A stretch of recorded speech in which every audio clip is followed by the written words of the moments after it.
Bienvenue à Cartes sur table.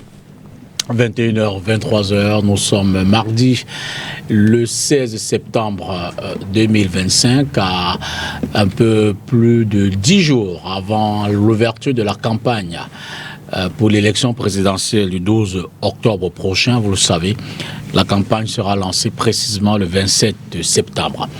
Ce soir, nous aurons un thème pour 4 panélistes, et vous le savez également, le paysage politique connaît une nouvelle dynamique avec la désignation de Issa Tirouma Bakary comme candidat dit consensuel de l'opposition en vue de l'élection présidentielle d'octobre 2025, candidat désigné par certains acteurs et hommes politiques. Ce choix, loin de faire l'unanimité, soulève des interrogations. S'agit-il d'un véritable consensus ou d'un compromis fragile?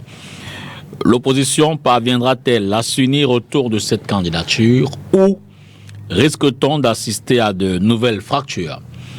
Pour en débattre donc, nous recevrons, je l'ai dit, 4 invités. Le thème tel qu'il est écrit: Issa Tirouma, candidat consensuel de l'opposition, choix stratégique au pari risqué. Je dis d'entrée bonsoir à Toupsia Mohamedou, qui va parler au nom de l'UNDP ce soir sur le plateau. Bonsoir. Bonsoir, monsieur le député Tongo. Bonsoir à tous les co-panélistes. Nous espérons qu'on aura un échange franc et empreint de cordialité. Je dis bonsoir aussi à tous ceux qui nous suivent ce soir. L'UNDP, je le rappelle, c'est le parti qui porte la candidature de Bello Bouba Maïgari, lui également, ancien ministre, d'ailleurs ministre d'État de la République, qui s'est engagé dans cette course à la présidentielle. Le ministre Bello a démissionné. Merci. Le ministre Bello a démissionné, il a bel et bien démissionné. Il est le seul à avoir démissionné parmi les cadres du parti. D'autres membres cadres de votre parti, fut-il également membre du gouvernement ou de la haute administration, ont-ils également démissionné? Je pense que les membres de la haute administration ne sont pas forcément, n'est-ce pas, nommés par M. Bello. Moi-même qui suis là, je fais partie de l'administration. D'accord. Mais je ne dois pas démissionner parce que mon président a démissionné. Ok. L'État, c'est pour tout le monde. Bien sûr. Oui, je suis, n'est-ce pas, un employé de l'État. Et les autres membres du gouvernement, cadre de l'UNDP? Vous parlez de quel cadre, monsieur le député? Le ministre Nana Aboubakar? Le ministre, monsieur Nana. Alors là, je pense que on est en train de sortir du sujet. D'accord. On est venu parler des tractations. Ok. Candidature consensuelle de l'opposition. Et on en parle tout de suite. Donc, point de faire de digression. Mathurin Biol, bonsoir. Bonsoir, monsieur le député Tongo. Bonsoir, mes companélistes, et bonsoir à tous vos téléspectateurs. Merci pour l'invitation. Vous êtes du SDF, donc le parti qui porte la candidature de Joshua aussi à l'élection présidentielle le 12 octobre prochain. Vous n'êtes pas forcément dans une dynamique consensuelle, telle que définie par ceux qui en parlent. Nous ne pouvons ne pas être dans une dynamique consensuelle parce que on ne peut pas arriver au pouvoir, n'est-ce pas, sans avoir des soutiens, sans avoir des alliés. Pour diriger ce pays, il faut forcément, n'est-ce pas, avoir tous ces éléments-là. Voilà pourquoi, dans ce cadre-là, nous avons le soutien d'un ensemble de syndicats, des confédérations syndicales, 11 sur les 12 que le Cameroun possède, n'est-ce pas, regroupés dans un mouvement appelé le Cameroun Labour Movement. Donc ces syndicats-là soutiennent le SDF. Et il y a 15 autres formations politiques camerounaises, n'est-ce pas, qui sont également des alliés du SDF. Vous comprenez donc que nous sommes effectivement dans une logique de coalition, dans une logique où il faut se souder les coudes pour pouvoir véritablement être, dès l'après 12 octobre, notamment le prochain parti au pouvoir au Cameroun. Bédi Moko, bonsoir. Bonsoir et merci de me recevoir sur votre plateau ce soir. Cadre du Manidem, secrétaire national à la communication. En effet. Merci de cette amitié renouvelée. Vous vous considérez, ou du moins on dit de vous, quand je dis vous, c'est pas un titre personnel, c'est le Manidem, c'est l'Union pour le changement, c'est un peu le groupe de Douala qui sait peut-être. On dit de vous que vous êtes le trouble fait de ces derniers jours dans l'environnement politique, notamment pour ce qui est de la désignation d'un candidat consensuel tant attendu par une partie de vos partisans et militants. Ça, moi, je ne l'ai jamais entendu. Okay. J'ai plutôt entendu que nous étions faiseurs de roi, mais trouble fait ça, je ne l'avais jamais entendu. D'accord. Je l'entends pour la première fois de votre bouche. Considérez... J'espère que ce n'est pas vrai. Que si c'est quelqu'un qui vous l'a dit, j'espère que... Vous vous considérez comme le faiseur de roi? Bon, le thème peut paraître prétentieux, mais nous nous attelons à trouver un candidat consensuel pour l'opposition pour l'élection du 12 octobre 2025. Merci de cette amitié que vous nous renouvelez, même quand on vous prend au pied levé. Charles Elisan, bonsoir. Monsieur Dipita, bonsoir. Vous êtes ce soir le représentant du RDPC. Oui. Au regard de ce qui se passe, on peut dire que vous buvez du petit lait. C'est pas la première fois. Qu'est-ce qui surprend? Est-ce que en 2018, c'était pas le même cinéma? Est-ce qu'en 2011, c'était pas le même cinéma? Est-ce qu'en 2004, c'était pas le même cinéma? Donc, l'opposition camerounaise est ce qu'elle est. Nous, on les regarde. Nous, on continue le travail sereinement. Et chez nous, RDPC, nous sommes en train de mettre en place les commissions techniques au niveau national, au niveau régional, au niveau départemental et au niveau zonal, qui sont les arrondissements. Nous, on a accadré le terrain. On attend tout simplement le là légal du 27 septembre. On ne fait pas la campagne comme les autres. On attend le 27 septembre pour entrer en campagne, qui est la date officielle légale de campagne, pour dire aux Camerounais ce que nous voulons d'eux, qu'ils nous accordent le mandat de la suprématie. Donc, nous, on regarde ce que l'opposition fait. On regarde, on ne cesse de regarder. Merci d'être venu, Charles Elie. Je vous remercie de l'avoir invité. On peut toujours compter sur votre présence. Merci quand on vous fait venir. On reprend la transition et rentre tout de suite dans les axes du débat de ce soir. Mais dis-moi quoi, vous reprendrez la parole. On va peut-être comprendre le contexte de la désignation du candidat dit consensuel, Issa Chirouma Bakari. Comment s'est construit le choix de l'ancien ministre du gouvernement, Paul Biya? C'est une bonne question parce qu'elle permet d'éclairer l'opinion sur le processus qui a abouti à ce jour à la désignation par l'Union pour le changement du candidat Issa Chirouma comme le candidat consensuel de l'Union pour le changement. Le Manidem, à travers son président, a commencé à la dynamique du groupe de Douala. Ça, c'est il y a 9-10 mois. L'esprit du groupe de Douala était de batailler pour trouver à l'opposition une candidature consensuelle. Le Manidem a commencé cette dynamique à travers son président Anissé Kane, avant même qu'il n'investisse Maurice Kamto comme son candidat. Le Manidem investit Maurice Kamto parce qu'il estime qu'il y a un poids lourd qui est en train d'être laissé au bord de la route parce que les lois ne permettent pas qu'il soit candidat. Et le Manidem décide de donner sa chance à Maurice Kamto pour venir candidater comme tous les autres dans l'esprit de la recherche d'une candidature consensuelle. Quand on investit Maurice Kamto, c'est dans l'esprit de la recherche d'une candidature consensuelle. Il vient être comme candidat du Manidem et se fondre dans la dynamique de la recherche d'une candidature consensuelle. Et le groupe de Douala avait contacté tous les candidats. Tous les candidats. Le retour n'a pas été le même. Il y a eu des retours tièdes, il y a eu des retours un peu plus chauds. Et le groupe de Douala rendait compte au fur et à mesure de ces démarches. Arrive un moment où il faut que la dynamique se mue en union pour le changement. Partant du groupe de Douala, nous nous constituons donc en union pour le changement parce que nous voulons reproduire ce que, quand je dis nous, certains acteurs du groupe de Douala, ce qu'ils ont fait en 92 dans la recherche d'une candidature consensuelle. On s'inspire de l'exemple de l'expérience de 92 et on reprend l'Union pour le changement, cette fois-ci 2025, pour la recherche de la candidature consensuelle.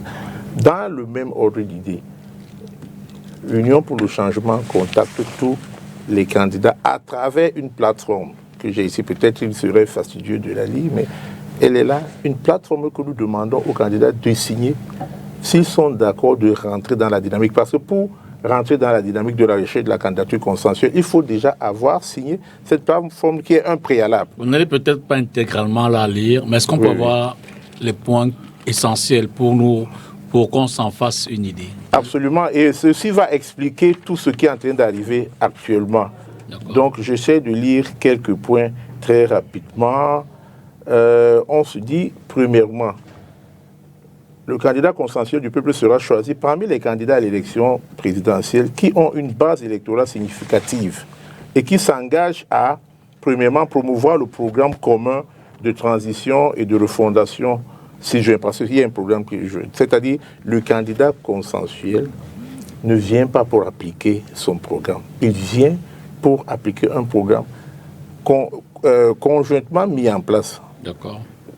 Là, c'est la première des choses. Et vous voyez, dit déjà comme ça, vous voyez que beaucoup... Programme conjointement mis en place, c'est-à-dire que... Par la plateforme de la recherche. Donc, il existe déjà, avant le choix du candidat, ou alors, vous allez choisir le candidat et vous vous mettez ensemble pour arrêter les points. Non, voici déjà ces points. C'est-à-dire qu'il faut déjà s'engager à respecter ces points. C'est ça, c'est le premier. Okay. Le deuxième point, c'est de mener la campagne électorale comme chef d'une équipe collégiale. Donc, accepter à tout moment, se fondre dans un groupe, dans une équipe collégiale, faite de tous les membres de l'Union pour le changement. Comme troisième point, donner la parole au peuple en convoquant des assises nationales. Ça, c'est déjà... le troisième point, c'est-à-dire montrer déjà quelle est la direction que nous voulons que la candidature consensuelle prenne.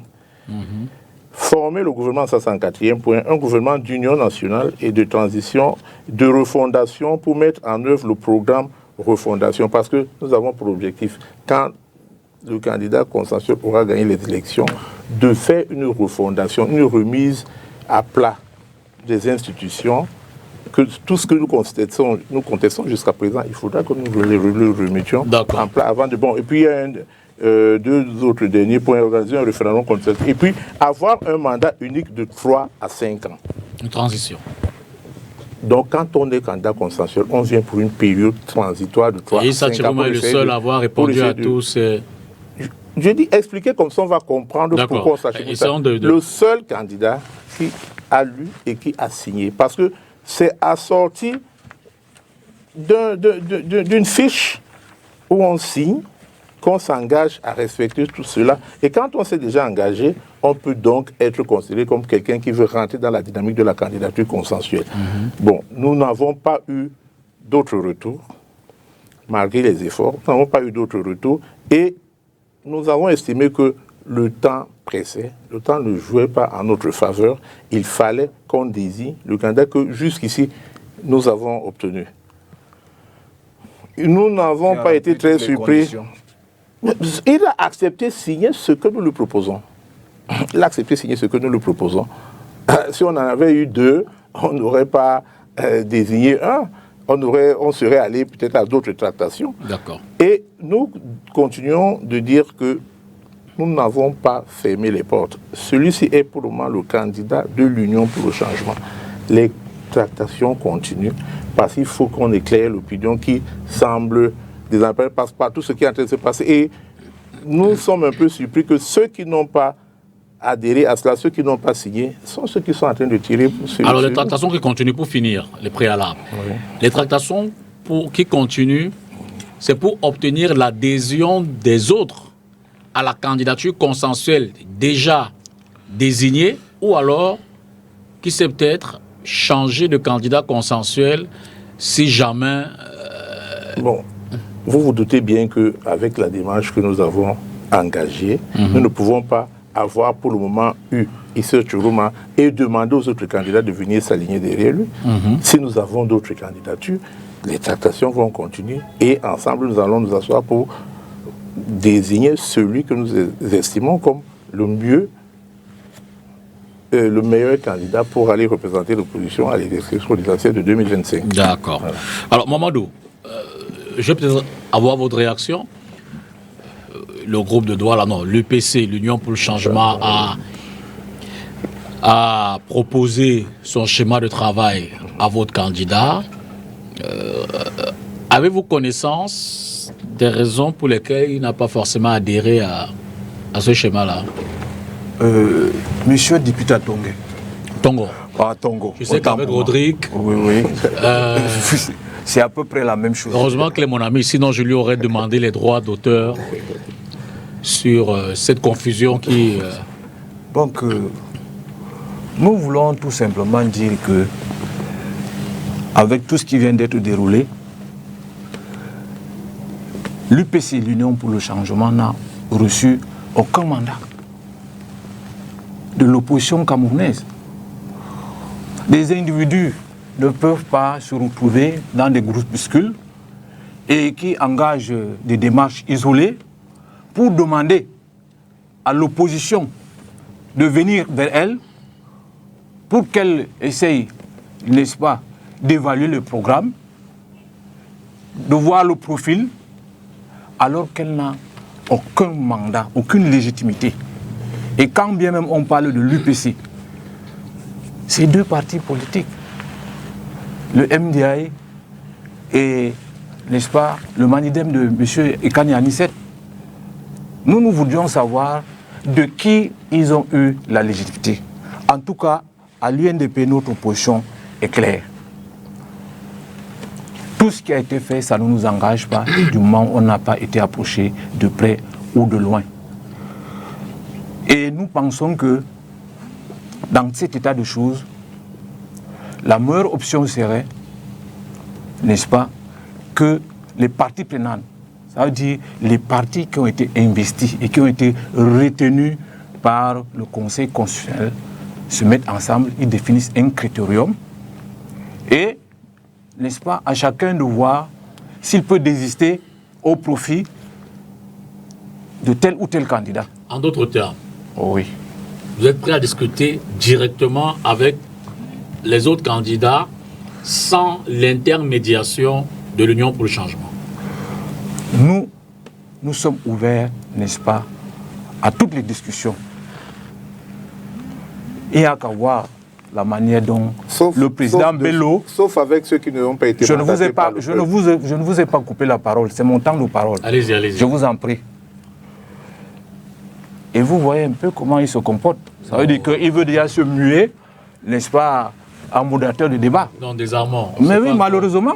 La gâchette n'est pas encore tuée. Mais malheureusement, c'est moi qui ai la parole, il a parlé, allez-y. je ne l'ai pas coupé. Allez-y. Donc vous voyez donc l'UNDP est ouverte, n'est-ce pas, à toutes les discussions, à tous les débats. Demain, si l'Union pour le changement demande à rencontrer M. Bello Bouba pour lui faire ces propositions-là, il va tout au moins les recevoir et qui sait peut-être les étudier. Toutes les options sont ouvertes pour nous. Nous sommes, n'est-ce pas, prêts pour une large coalition. Il n'y a qu'à voir le président Bello qui se demande depuis, n'est-ce pas, qu'il a démissionné du gouvernement. Il a reçu plusieurs leaders de partis politiques, il a reçu plusieurs, n'est-ce pas, présidents de syndicats, il a reçu plusieurs associations et il continue à le faire. Hein? Donc, comme pour dire que l'UNDP n'a pas formé la porte, n'est-ce pas, aux négociations. Mais tout ce que nous disons, c'est que en temps normal, il y a 11 candidats qui ont été investis, retenus par le Conseil constitutionnel. Et je pense que ce sont ces candidats qui sont assez grands, qui sont matures, qui savent ce qu'ils cherchent. Et ils ont reçu un mandat de leurs militants. Alors, je ne trouve pas en quoi un groupe, n'est-ce pas... Pour finir ce premier jet, oui. Les points relevés tout à l'heure, oui. Vous les comprenez, vous les acceptez, vous pensez que sur cette base-là, la discussion peut être véritablement ouverte? Monsieur le député Tongo, notre position est claire. D'accord. Nous sommes prêts à discuter avec tout le monde, pourvu que, n'est-ce pas, ce soit quelque chose qui cadre, n'est-ce pas, avec la volonté du peuple. Et voyez-vous, ce matin, monsieur Chiroma, dans ses dires, il est le candidat consensuel de l'opposition. Or, mon copanéliste de gauche. Monsieur Bedimoko. Lui, il parle de candidat consensuel de l'UPC. Vous voyez un peu? C'est qui a problème? Hein? C'est qui a problème? D'accord. Hein? Je reviens avec les mêmes questions. Vous avez été approché dans le cadre de cette discussion, vous avez écouté les points qui ont été mis sur la table pour choisir le candidat. Vous vous sentez à l'aise avec ces points-là, lesquels seraient négociables, discutables? Bon, je sors actuellement de Yaoundé, où nous avons été samedi dernier, nous avons tenu un NEC, Comité exécutif national du SDF, où nous avons débattu de l'actualité nationale et internationale. Et le chairman du SDF, d'abord, c'est une petite digression que je vais faire, il a tenu à nous préciser que c'est son dernier NEC en tant que président national du SDF, parce que bien entendu, vous savez, le SDF c'est un parti de gauche, un parti socialiste, et généralement la tradition dans les partis de gauche, lorsqu'on devient président de la République, on ne peut plus être président, n'est-ce pas, d'une formation politique partisane. Donc il a tenu à le préciser. Mais pour ce qui concerne donc cette tractation, il nous a clairement fait comprendre que nous n'avons pas été approchés. Donc nous avons quand même tenu à être informés et nous regardons cela de loin. Nous regardons cela de loin parce que, voyez-vous, la démocratie voudrait que le peuple ait la possibilité d'avoir plusieurs choix et que c'est le peuple qui est souverain. Donc il faudrait que le peuple ait la latitude de désigner le dirigeant, le président de la République, qui lui convient, suivant les différentes propositions qui auront été faites, suivant les différents programmes qui auront été, n'est-ce pas, expliqués et présentés au peuple camerounais. Voilà pourquoi nous regardons et nous observons.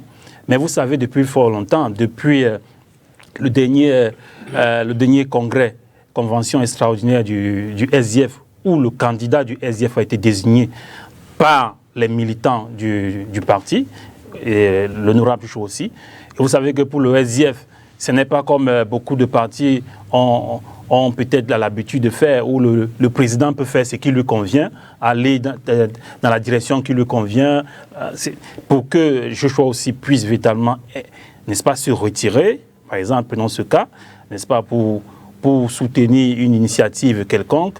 Il faudrait, n'est-ce pas, qu'on reconvoque un congrès extraordinaire et qu'il vienne expliquer aux délégués les motivations et les raisons, n'est-ce pas, pour un tel changement. Donc, ça veut dire que nous observons cela de loin. On s'est dit que, bon, ceux qui sont à la manœuvre, nous les connaissons. Mon copanéliste de l'UNDP a cité Ndjekam Tchamini de MDA et Kane Anissé du Manidem. Pour moi, personnellement, en tant qu'homme politique, j'ai eu à côtoyer tous ces deux hommes politiques et je sais qu'ils appartiennent à la famille de l'UPC, l'UPC comme parti politique. Et voilà pourquoi vous voyez le sigle qui est choisi d'ailleurs, n'est-ce pas, dans la dénomination de ce regroupement, c'est l'Union pour le changement, c'est l'UPC, n'est-ce pas, 2025. Et c'est de bonne guerre. Si l'UPC entend peser de tout son poids dans le champ politique, l'UPC en tant que famille idéologique, en tant que famille, en tant que regroupement idéologique, c'est de bonne guerre. C'est une manœuvre, n'est-ce pas, pour pouvoir être toujours présent dans le débat, pour pouvoir toujours produire des idées, pour pouvoir toujours, n'est-ce pas, agiter la réflexion. Donc, moi, personnellement, j'observe ça et je dis, bon, mais nous sommes concentrés, il faut le dire clairement, tout le monde l'observe, le SDF est profondément concentré dans cette préparation de cette élection. Nous le faisons depuis 2018, donc ça fait presque depuis 7 ans. Et vous allez remarquer, ce que je reproche à ces deux présidents de formation politique, Ekana Anissé et Ndjekam Tchamini, c'est que, en fait, c'est un raccourci qu'ils sont en train d'emprunter. C'est un raccourci. Ce qu'ils souhaitent, peut-être, c'est que l'idéologie de l'UPC prévale.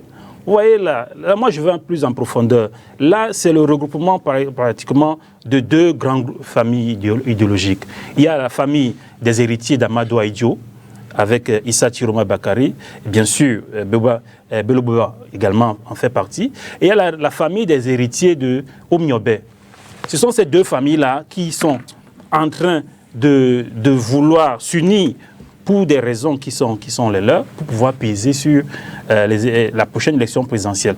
Mais je dis que pour le SDF, depuis 35 ans, nous avons mûri tout ce qu'il faut pour être un parti de gouvernement. Nous avons mis sur pied des structures, nous avons mis sur pied des réflexions et nous avons récemment présenté un programme politique, Sauver le Cameroun ensemble, n'est-ce pas? C'est ce programme que nous allons porter devant les électeurs le 12 octobre prochain, afin que, n'est-ce pas, nous puissions obtenir la sanction des électeurs et que cette sanction soit positive pour le SDF et qu'enfin le SDF arrive au pouvoir. Et je pense que toutes les conditions sont réunies afin que le SDF arrive cette année au pouvoir. Et je pense que cette élection ne sera qu'un duel entre le RDPC et le SDF. Et tout est fait afin que cela soit ainsi. Charles Lisan, parmi les arguments au regard des enquêtes que nous avons menées, qui ont pesé pour le choix de Issa Chiroma Bakari comme candidat dit consensuel de l'opposition, il y a eu sa rupture dans son partenariat avec le candidat Biya. Il y a son engagement public à rompre avec, j'ai parlé de rupture, mais surtout à épouser un certain nombre de positions de ses nouveaux amis. Ça, c'est un point. Second point, dès sa démission du gouvernement, on a quand même observé un certain nombre de faits. Issa Chiroma Bakari qui a empêché de sortir du territoire. Issa Chiroma, je l'ai suivi ce matin chez nos confrères de RFI, qui dit qu'il a été clairement menacé par un membre du gouvernement, menacé de mort. Il a dit, je crois qu'on l'a tous suivi. Bref, il a relevé un certain nombre de faits qui donnent l'impression, et c'est la question que je vais vous poser, que le choix de Issa vous contrarie au point de laisser... Vous contrarie-t-il, je vais sur la question, au point de laisser transparaître une certaine fébrilité? Je pense qu'il n'y a pas eu meilleur ministre de la communication que Issa Chiroma Bakari dans ce pays. Je pèse mes mots. Et Issa Chiroma Bakari fait partie de ces hommes qui, avec l'expertise, avec l'âge, disent ce qu'ils pensent et pensent ce qu'ils disent.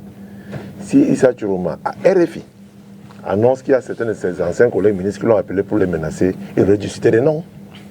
Moi, je vois là une tentative de communication pour engranger envers lui une certaine sympathie. Parce que dans ce pays, et en parlant à RFI, lorsque vous annoncez que vous êtes menacé par le régime au pouvoir, le régime en place, contre qui vous vous battez, la sympathie internationale va plus ou moins se muer vers vous. Il suit exactement le chemin que ceux qui l'ont investi ont fait dans certains moments. La deuxième chose, c'est que Paul Biya est comme le soleil. Vous le reprenez là. Paul Biya est comme le soleil. Qui tombe le soir. Et, effectivement, c'est Issa Chiroma qui le dit. Je n'ai pas vu ici de répéter. On va finir l'émission avec tout ce que Issa Chiroma pensait de Paul Biya. Où il a fini par dire que je mourrais avec Paul Biya. Ça, c'est Issa Chiroma qui le dit. Vous demandez donc à Zan. Je me pose des questions. Qu'est-ce qui a pu motiver Dieu Kamchamini? Qu'est-ce qui a pu motiver Anissé Kane d'accepter d'investir comme candidat? Bon, on va nous faire un peu un rétropédalage, là on va vouloir recouper les mains.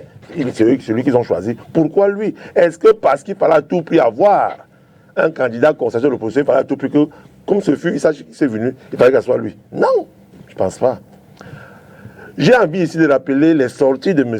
Ekana Nissé contre Maurice Kamto en 2018. C'était violent.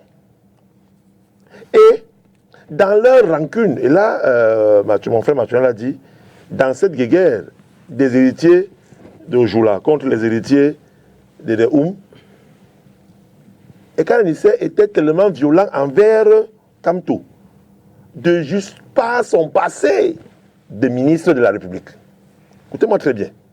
C'est-à-dire, il n'y avait rien qui énervait quand on sait que Kamto ait été ministre de la République et est devenu opposant un peu plus tard. Il n'y a rien qui énerve M. Djekam Tchameni comme ceux qui ont dîné avec le diable. Et la première fois que je suis le terme, quand on dîne avec le diable, il faut avoir une fourchette assez longue. C'est Djekam Tchameni. Mais comment ont-ils fait? Comment est-ce que cette métamorphose cérébrale est arrivée pour qu'ils choisissent quelqu'un qui a passé une vingtaine d'années avec le diable qu'ils combattent, en laissant dans les autres candidats ceux qui n'ont jamais dîné avec le diable? On les connaît. Parmi les candidats, il n'y a pas vu de les citer. Pour moi, ça me pose un problème, parce qu'ils auraient été sérieux en choisissant eux-mêmes, d'après les critères qu'ils donnaient avant, une autre personne que Issa Chiroma. Je voulais dire au Camerounais qu'il n'est pas le seul démissionnaire du gouvernement qui est aujourd'hui candidat contre le régime en place. Mais pourquoi Bello Bouba n'a pas tous les problèmes que lui a eu là? Peut-être parce qu'on... Non, je vous laisse poursuivre. Non, je vous laisse poursuivre. Vous savez, on est en matière de politique. Allons-y. Et tous les actes qu'on pose... Et je vous dis, ne prenez pas Issa Chiroma, les belles comme ça, comme des naïfs, non. Ils savent ce qu'ils font. Issa Chiroma sait. Lui-même qui a dit à un ministre démissionnaire, lui-même ministre de la communication, que lorsqu'on a quitté le gouvernement, il y a un temps qu'on ne peut pas sortir légalement du pays. Mais il démissionne du gouvernement, quelques jours après, il veut sortir du pays. Il savait comment le bloquer. Et quand le bloquant, les réseaux sociaux vont faire le travail. Il sait ce qu'il fait. Donc, et moi, j'ai suivi 2-3 trucs de mon grand frère Bédjimoko qui parle, bon, il sait un peu ses décisions prochainement, ou c'est le coup le doigt là, ou c'est le coup le doigt, il ne sait même pas qu'il a investi. Bon, ça fait encore une embrouille avec les Camerounais. Il dit, Maurice Kamto, un poids lourd, il avait investi pour qu'il soit l'un des candidats pour le consensus plus tard. J'ai fini de définir ici là que même le choix de Kamto pour eux, c'est autre chose que ce qu'ils pensent nous faire croire. Et là où je suis plus appuyé, c'est qu'il me parle de base électorale significative. Question simple. Ceux qui ont choisi Issa Chiroma ont quelle base électorale significative? Est-ce qu'on définit la base électorale ou alors on a une base électorale? La base électorale c'est définie à travers le nombre d'élus que vous avez dans une zone bien précise. Madame, un élu, un seul. Un conseil municipal à Dibomba, je crois. Ça va, non? Mais ils ont une base électorale pour choisir le futur président de la République. Et dans leurs conditions, ils demandent que celui qui va choisir doit avoir une base électorale significative. Quelle est la base électorale de Djekam Tchameni? Donc, moi je dis, nous sommes tous des Camerounais. Je suis du RDPC. Je soutiens Mordicus Paul Biya. Mais en face, j'aimerais aussi voir quelque chose de sérieux, de consistant, de bon. D'accord. Pour que je sache que non, même si mon candidat perd, ce qui ne va jamais arriver, au vu de ce que je vois là, que la tenance qui viendra, il y a quand même des bases sur lesquelles je peux dormir tranquille, sachant que le pays est entre de bonnes mains. Mais ce que je vois là, de notre opposition, bon, une certaine opposition, vraiment ne me rassure pas. Vous n'avez qu'à lire les sorties des autres. J'ai suivi Bello Balanzin à Info TV, il faut le citer, hein, à Info TV, lorsqu'il parlait du choix d'Issa Chiroma, ce que j'ai suivi de Bello Bouba. Un monsieur de cet âge qui a été Premier ministre, ministre d'État et tout, quand il s'est exprimé, vous sentez un homme qui voulait dire des choses, mais la retenue de l'âge qu'il a, il y a des choses qu'on ne dit pas en public. Mais j'ai compris là que Bello Bouba a été blessé. Blessé et blessé. Quand vous parlez du candidat consensuel et que vous regardez un peu l'écho des réactions qui remontent, quelles prétentions? Qui sont-ils? Que valent-ils dans l'espace politique pour se lever et dire qu'eux, ils ont choisi le candidat consensuel de toute l'opposition? Vous ne vous dites pas avec un peu de recul qu'il y a eu tromperie sur la marchandise? Est-ce que vous ne vous dites pas que finalement, c'est un candidat consensuel au sein de votre organisation uniquement? Non, il ne faut pas qu'on rentre dans la mystification des mots ou des thèmes. C'est ce que Charles Zang a voulu faire là tout à l'heure. Je lis les critères que nous avons définis pour le candidat. Lui, il prend ces critères, il les applique à ceux qui sont en train de se battre pour la recherche de ce candidat consensuel. Quand on dit base électorale significative, Djekam et Kane ne sont pas candidats. Nous parlons des candidats que nous voulons choisir. Mais en fait, il a interrogé la légitimité de ceux qui se sont levés. Non, est-ce qu'on se comprend? La légitimité de Djekam, la légitimité de Kane. Le texte dit bien que le candidat consensuel du peuple sera choisi parmi les candidats à l'élection présidentielle qui ont une base électorale. Par qui? Djekam Sameni et Kane Issé. Là, c'est un autre débat. Et là, je vais vous expliquer. Oui, mais nous avons donc dit que nous attendons un candidat qui a une base électorale. En tant que qui, vous? Laissons-le parler. Laissez-moi expliquer. Je crois que si vous connaissiez peut-être l'histoire politique du Cameroun, vous ne me poseriez pas cette question.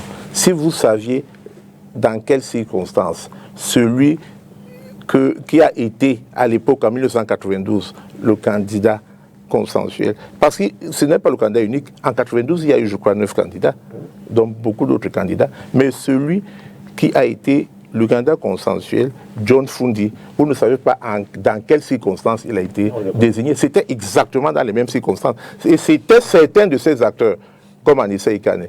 Et c'était dans la maison qui est actuellement la permanence du Mandem que ce candidat a été désigné, avant même que le SDF ne désigne John Fundi comme candidat. Donc, quand on demande qu'on ait d'abord une base électorale pour faire ce genre de travail, on devrait reconnaître que quand on a une certaine expérience politique, quand on a un certain vécu politique, ça peut donner la légitimité à faire ce genre de travail. C'est facile. C'est très facile de dire que quand on n'a pas de lui, quand on ne peut pas faire ce genre de travail. Non. Vous voyez que quand j'ai écouté monsieur de l'UNDP et celui du SDF, je me rends compte qu'en fait, ils essayent d'expliquer pourquoi, dès le départ, ils ne sont pas partants dans cette dynamique. Parce que quand on commence à chercher des explications, vous avez quelle légitimité, M. de l'UNDP a dit qu'ils sont ouverts à tout. Sauf, donc, si je l'entends bien, sauf à ceux qui n'ont pas la légitimité, c'est-à-dire Anissa Ikane et Djekam, ils ne sont pas ouverts à une discussion avec eux, mais ils sont ouverts à toute autre discussion. J'ai entendu comment le SDF a conclu tout à l'heure que c'est une élection entre le SDF et le RDPC. Vous voyez donc que c'est des préalables. Donc le SDF a déjà en tête que tout ce que vous nous amènerez comme recherche d'une candidature consensuelle, non, ne marche pas dessus, parce que pour nous, c'est une élection entre le SDF et le RDPC. Moi, je suis sur ce plateau ce soir pour essayer d'amener cette clarification-là, parce que le peuple a l'impression que nous sommes en train de jouer, mais effectivement, il y a certains qui sont en train de jouer, mais les masques commencent à tomber. On voit ceux qui sont pour une dynamique de recherche consensuelle et ceux qui sont opposés et qui cherchent donc des arguments, qui cherchent des réponses, des explications, pourquoi ils ne sont pas. Mais au préalable, ils ne sont pas, c'est-à-dire ils n'ont pas ce programme-là de rentrer dans une dynamique de candidature consensuelle. C'est à ça qu'on est. Et puis, nous avançons. Nous estimons que nous devons avancer parce que nous n'avons pas beaucoup de temps. Nous avons déjà proposé ce candidat parce que le peuple est là, il attend. Dès qu'on descendra de ce studio, s'ils sont honnêtes, la première personne qu'on va rencontrer va nous dire « Nous attendons que vous nous désigniez un nom ». Nous sommes donc en train de nous battre là-dessus. Au contraire, nous recevons des attaques de ceux qui devaient coaliser avec nous pour cette recherche de candidature consensuelle. Mais au fil du temps, le peuple comprend ceux qui veulent présenter une candidature consensuelle et ceux qui ont pour objectif principal, objectif premier, coalition tactique, de renverser le régime, de mettre en place un gouvernement consensuel, un gouvernement de coalition et une période transitoire pour remettre le pays sur les rails. En d'autres termes, et pour finir là-dessus, ceux qui ne rejoindront pas cette, vos démarches pour la recherche d'un candidat consensuel sont ceux qui jouent contre le peuple? Mais c'est clair. D'accord. C'est clair parce qu'il est utopique, il est illusoire de croire qu'on peut s'aventurer seul et aller battre un régime implanté depuis 43 ans. Et c'est la question que je voulais poser à Topsia juste après la vôtre. D'abord, est-ce que le choix de Issa Chiroma Ce choix fragilise-t-il les chances de l'opposition pour affronter le candidat du RDPC? Ça, c'est le premier pan de la question. Mais davantage, y a-t-il encore possibilité au regard d'abord des antécédents? On a un peu le schéma de 92, au lendemain de l'élection présidentielle, la séparation de Issa Chiroma et de Bello, Issa qui allait créer son parti, les cadres de l'UNDP qui sont séparés. On a 2004, avec les divisions qui ont abouti au choix de Damdjoya, de regretter mémoire l'ancien président de l'UDC, Adamou Damdjoya. Et puis on a le schéma d'aujourd'hui. Est-ce que ces antécédents-là ne pèsent pas sur les tractations en cours, au point où l'un et l'autre se dit, celui-là je le connais, ce qu'il m'a déjà fait, je n'ai pas vu de revivre ça. Monsieur le député Tongo, merci une fois de plus de me donner la parole. J'ai écouté religieusement mon co-panéliste de gauche. Il a dit des choses qui, à mon humble avis, sont un peu difficiles à avaler pour le peuple camerounais. Le multipartisme, c'est depuis 1992. Et je pense que depuis 1991, et c'est à partir de 1992 qu'on a commencé, n'est-ce pas, à aller vers... Le multipartisme, c'est dans le 90, même si l'implémentation a un peu évolué. Bon, disons 90-91, c'est là où on a vu, n'est-ce pas, les partis politiques, autres. Alors, j'étais donc en train de dire que c'est à partir de 1992 que les partis politiques ont commencé à aller vers, n'est-ce pas, le peuple pour demander leur suffrage. Je n'ai pas de mémoire que M. Ekane Anicet ait pu obtenir une mairie où l'un de ses candidats a été élu comme député à l'Assemblée nationale. Des mémoires, ça n'a jamais existé. Et nous sommes aujourd'hui en 2025. Comme le disait encore M. Zang, le Mandem n'a qu'un seul conseiller municipal. Le MDI, c'est un parti intermittent. Vous voyez, il apparaît lorsque il y a les élections. Et après.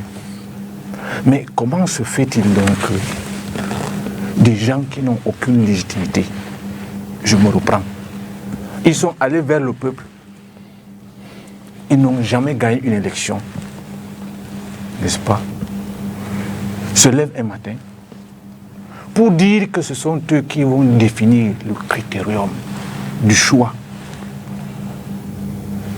d'un candidat consensuel pour l'élection présidentielle. Mais nous allons nous retrouver dans la rue parce que d'autres groupuscules peuvent se créer comme ça. Ils décident aussi, n'est-ce pas, au nom du peuple, de choisir qui sera le candidat de l'opposition. Nous ne sommes pas entrés en politique pour jouer, monsieur le député. L'UNDP est un parti sérieux organisé et l'UNDP a des organes de décision. Est-ce qu'on se comprend un peu? Alors, nous ne pouvons pas donc venir nous assujettir à des individus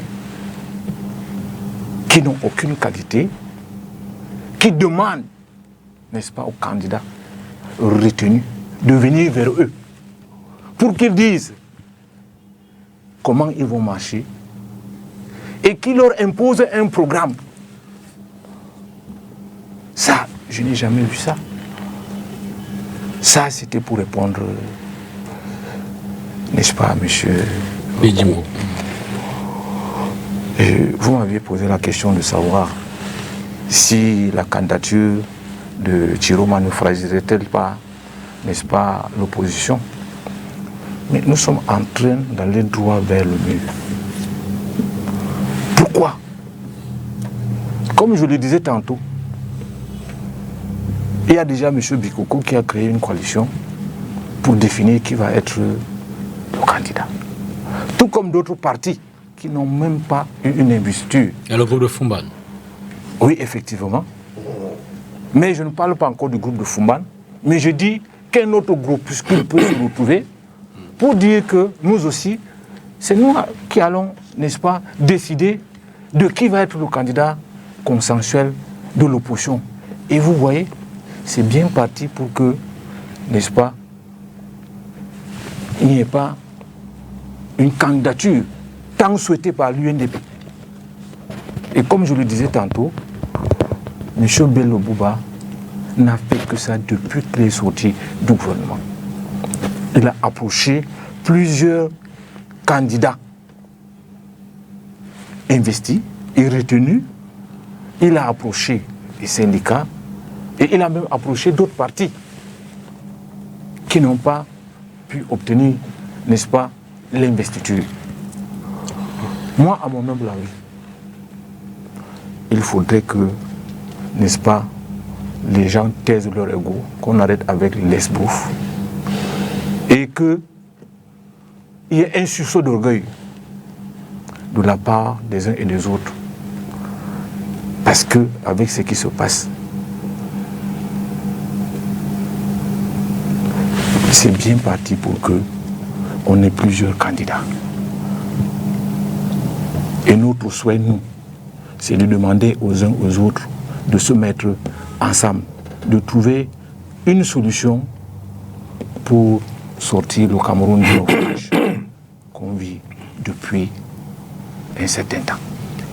Mathurin, quel peut être l'impact dans ce cheminement vers l'élection du 12 octobre au regard de ce choix, mais également et de façon générale au regard du déploiement des autres candidats? Je veux dire qu'il y en a qui se sentent ou alors qui fonctionnent comme s'ils ne sont pas concernés par ce qui se dit, par ce qui se fait, et ils poursuivent tranquillement leur campagne.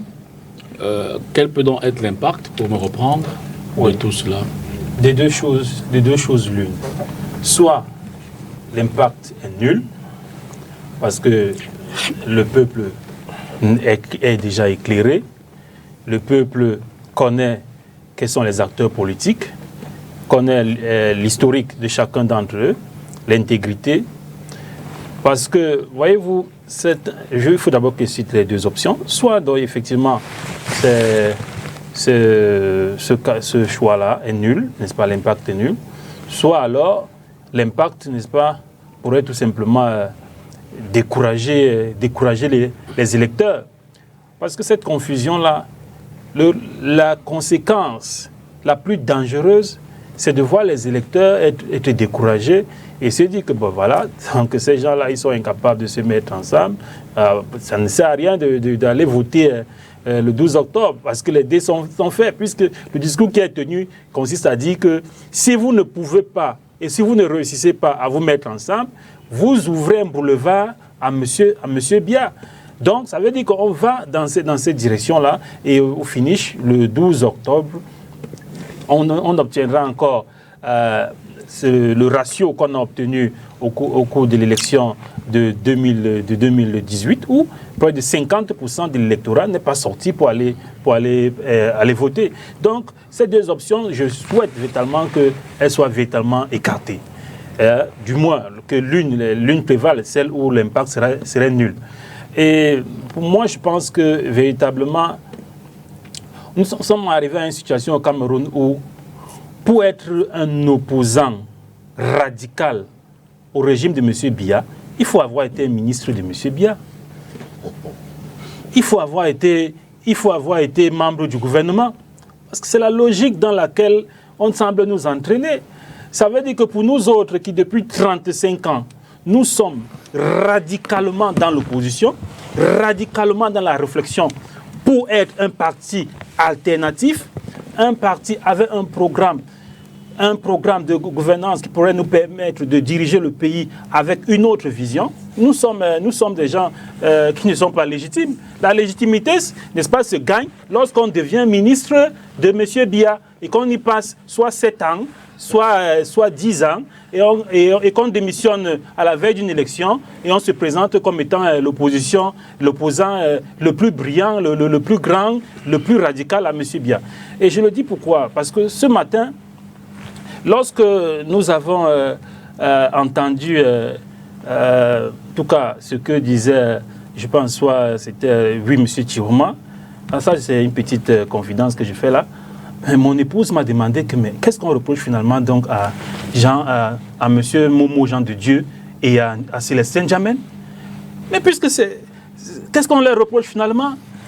Puisque M. Momo Jean de Dieu, ça fait 7 ans qu'il est ministre, on a tout dit, Demain, il pourrait revenir, n'est-ce pas, avec tout ce qu'il aura amassé au sein du régime, avec les moyens financiers, avec peut-être l'aura ou alors avec les contacts qu'il aura engrangé, il viendra se présenter devant le peuple et bien entendu, ils se trouveront toujours des gens pour en faire un candidat comme un candidat le plus brillant, le plus bon, n'est-ce pas, contre peut-être soit M. Biya, soit un autre héritier de M. Biya. Forcément, il faut qu'on revienne sur terre et qu'on se dise que la crédibilité, ça se gagne en étant constant. La crédibilité, ça se gagne en élaborant un programme qui sert et qui défend les intérêts du peuple. Ce n'est pas en allant aujourd'hui à gauche, revenant le lendemain à droite. Et c'est Laurent Gbagbo qui a l'habitude de dire qu'un homme politique, on le reconnaît à partir des traces qu'il laisse dans sa carrière. Ce sont ces traces-là, le cheminement qui donne la crédibilité. Et voilà pourquoi je pense que de tous les candidats actuellement en lice, Joshua Ossié est le plus crédible. C'est le plus crédible. C'est celui qui, à la tête d'une formation politique qui est constante. Depuis 35 ans, elle est à l'opposition, avec des structures, n'est-ce pas, où des réflexions sont menées afin de proposer une vision alternative. Vous savez qu'il y a une des structures du SDF qui est très célèbre, qu'on appelle le shadow cabinet du SDF. C'est là-bas que la réflexion est menée, afin que demain, dès lors où nous arrivons, au pouvoir, nous avons déjà des cadres qui sont préparés pour, et nous avons déjà effectivement un programme que nous pouvons implémenter. Donc, ces distractions-là, je peux appeler ça des distractions, n'est-ce pas, qu'on nous présente aujourd'hui. J'aimerais appeler les Camerounais au sérieux, j'aimerais appeler les Camerounais à la rigueur. Il s'agit de leur destin, il s'agit de leur vie. Ce n'est pas la rigolade, parce que c'était en fond déjà un peu de la rigolade. C'est du sérieux et c'est de la vie de 30 millions de Camerounais. Et pour cela, il faut véritablement qu'on prenne les décisions qui conviennent. Charles, il y a un aspect qu'on n'évoque pas beaucoup. En 92, on regarde la mobilisation des opposants au président Biya. Le RDPC et son candidat a réussi quand même à pénétrer dans cette opposition et j'ai pas aidé de récupérer des accords avec ceux qui à l'époque se présentaient comme des opposants radicaux. Je peux citer Bello Bouba, qui a eu un accord avec le président, Issa Chirouma, qu'il a eu. 2004, c'était pratiquement le même scénario. 2011, jusqu'en 2018 encore, on a parlé de l'arrivée de Célestin Djamène à travers, de Jean de Dieu à travers le groupe de 20. Alors, est-ce que dans les tractations qui se font en ce moment, le RDPC n'envisage-t-il pas lui aussi d'aller aux côtés de ces candidats, les 11 autres, et se dire que là également, il peut se faire de nouveaux alliés? Bon, il faut d'abord dire que, pour terminer avec la première question, je voudrais dire qu'il y a quand même un fait qui est passé inaperçu, mais que je pense, moi, de mon humble avis, ma petite expérience politique, qu'il y a quelque chose qui s'est passé au niveau du Manidem. J'aurais aimé que le candidat choisi par le Manidem pour cette présidentielle, même s'il a été recalé, ait été dans le choix d'Issa Chirouma. Il ne vous a pas vu à l'idée qu'il a démissionné avant. Il est parti. Le Manidem a pris acte de sa démission. Et quelques jours après, ils ont choisi Issa Chirouma. Est-ce que Maurice Kamto ne voulait pas parler, a dit que je ne suis pas là dans leur choix? Je ne sais pas. Mais pour moi, ça m'interroge. Et encore qu'une fois qu'il est parti de là, il a commencé à recevoir les candidats dans son domicile. Je ne vais pas parler pour Bédi Moko qui est là, mais ils ont cette nuance de faire l'effort de dissocier Manidem et UPC Union pour le changement. Non, c'est vraiment. Pour vous, c'est un jeu. C'est un peu comme quelqu'un m'avait dit un jour que quand je voulais expliquer à quelqu'un que la route, ce n'est pas Nganou Djoumessi, ce n'est pas c'est Cortez, il m'a dit que Zang. Nous, on veut savoir la route. Et il avait raison. Je vais lui expliquer que cette route est nationale, régionale, communale. Le gars veut la route. Bon, mon grand frère va nous expliquer ce qu'il veut nous expliquer. Mais ce sont les mêmes gens. Même patate, même tubercule, même macabou. D'accord, je vous laisse poursuivre. Voilà. Donc, pour moi, c'est un fait. Pour moi, qui doit être. Qui vaut son pesant d'or. Absolument. La deuxième chose, c'est que, quand même, lorsqu'on s'assoit et qu'on veut choisir, même s'il y a un candidat qui vient vers vous d'après vos critères, on regarde quand même ceux qui ont le poids avant de s'engager. Et qu'on le veuille ou pas, en matière électorale, vous avez quand même des partis ici qui pèsent en termes même du nombre d'élus et même en termes de vécu. L'UNDP, le SIF et tout. Vous êtes dit, et c'est ça le dialogue. J'ai souvent l'habitude de voir comment nos amis d'opposition nous disent à nos RDPC qu'on n'aime pas dialoguer. Que quand il y a moindre difficulté, on coupe le dialogue. Mais eux-mêmes, s'ils n'ont pas dialogué. Vous chassez Messanga Nyamdjing. Bon, c'est une digression. Ils n'aiment pas dialoguer, ils auraient dû dialoguer avec le candidat. Bah, en tout cas, comme vous avez dit, non, regarde. Maintenant, pour atterrir dans votre question, j'ai souvent coutume de dire aux gens que la politique n'est pas le voir bébé. Alors là, c'est pas le voir bébé. Si vous avez quelqu'un qui a fait une leçon inaugurale le droit sur les décisions du Conseil constitutionnel à un candidat qui réclamait sa victoire en 2004, qui était le candidat de mon grand frère Bédi Moko, et qu'en 2018, il a été dans la même situation. Si vous avez des gens qui ont chanté contre Paul Biya quand c'était opposant, il parle le moment. Si vous avez des gens qui ont dit que Maurice Kamto est un piètre politicien et l'ont investi plus tard, si vous avez des hommes politiques comme... Où voulez-vous en venir? J'arrive, je plante le décor. Si vous avez des hommes politiques comme Cécile Jamen, qui était l'une des figures marquantes du SDF, après l'OMSC, après il a créé le groupe, son parti à part, qui aujourd'hui trouve que tout votre désordre là, vraiment, Béla, je soutiens Paul Biya, j'ai envie de vous faire comprendre qu'on n'est pas encore sorti de l'auberge et que des surprises arrivent encore. Rien n'interdit au RDPC de faire la cour au candidat d'en face. Il est clair que si nous nous rendons compte que Issa Chiroma, Bello Bouba ou un des autres là peut être plus ou moins misible, entre guillemets, mais rien n'empêche qu'il y ait des... Vous lui offrez le premier ministère. C'est ça. Bon, j'ai suivi quelque part qu'ils avaient même leur gouvernement. C'est normal, c'est ça les tractations, c'est même ça la politique, c'est que je veux travailler avec mon frère Bédi Moko, je lui dis, bon, si je suis élu, tu es à l'Assemblée, tu as, c'est normal, donc rien n'interdit au RDPC de le faire. Et puis, il ne faut pas que ça soit bon de l'autre côté. Nous avons vu des candidats se rebiffer à 2 jours d'élection en 2018 et dire qu'ils donnent leur assentiment à un candidat. C'était normal pour les opposants.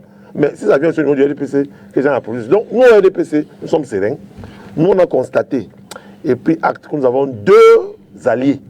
Nous restons modestes. Quand vous lisez la circulaire du président national, il parle de modestie, humilité, ne pas agresser, ne pas insulter, ne pas reconnaître les valeurs de nos adversaires. Chez nous, au RDPC, nous reconnaissons que nous avons en face de nous une élection qui sera plus ou moins tendue parce que nous perdons là 2 énormes alliés qui, dans la composition électorale, en termes de chiffres, c'est quand même le Grand Nord qui donne le gros pourcentage en termes de suffrage. Donc vous avez perdu le Nord? Non, pas du tout.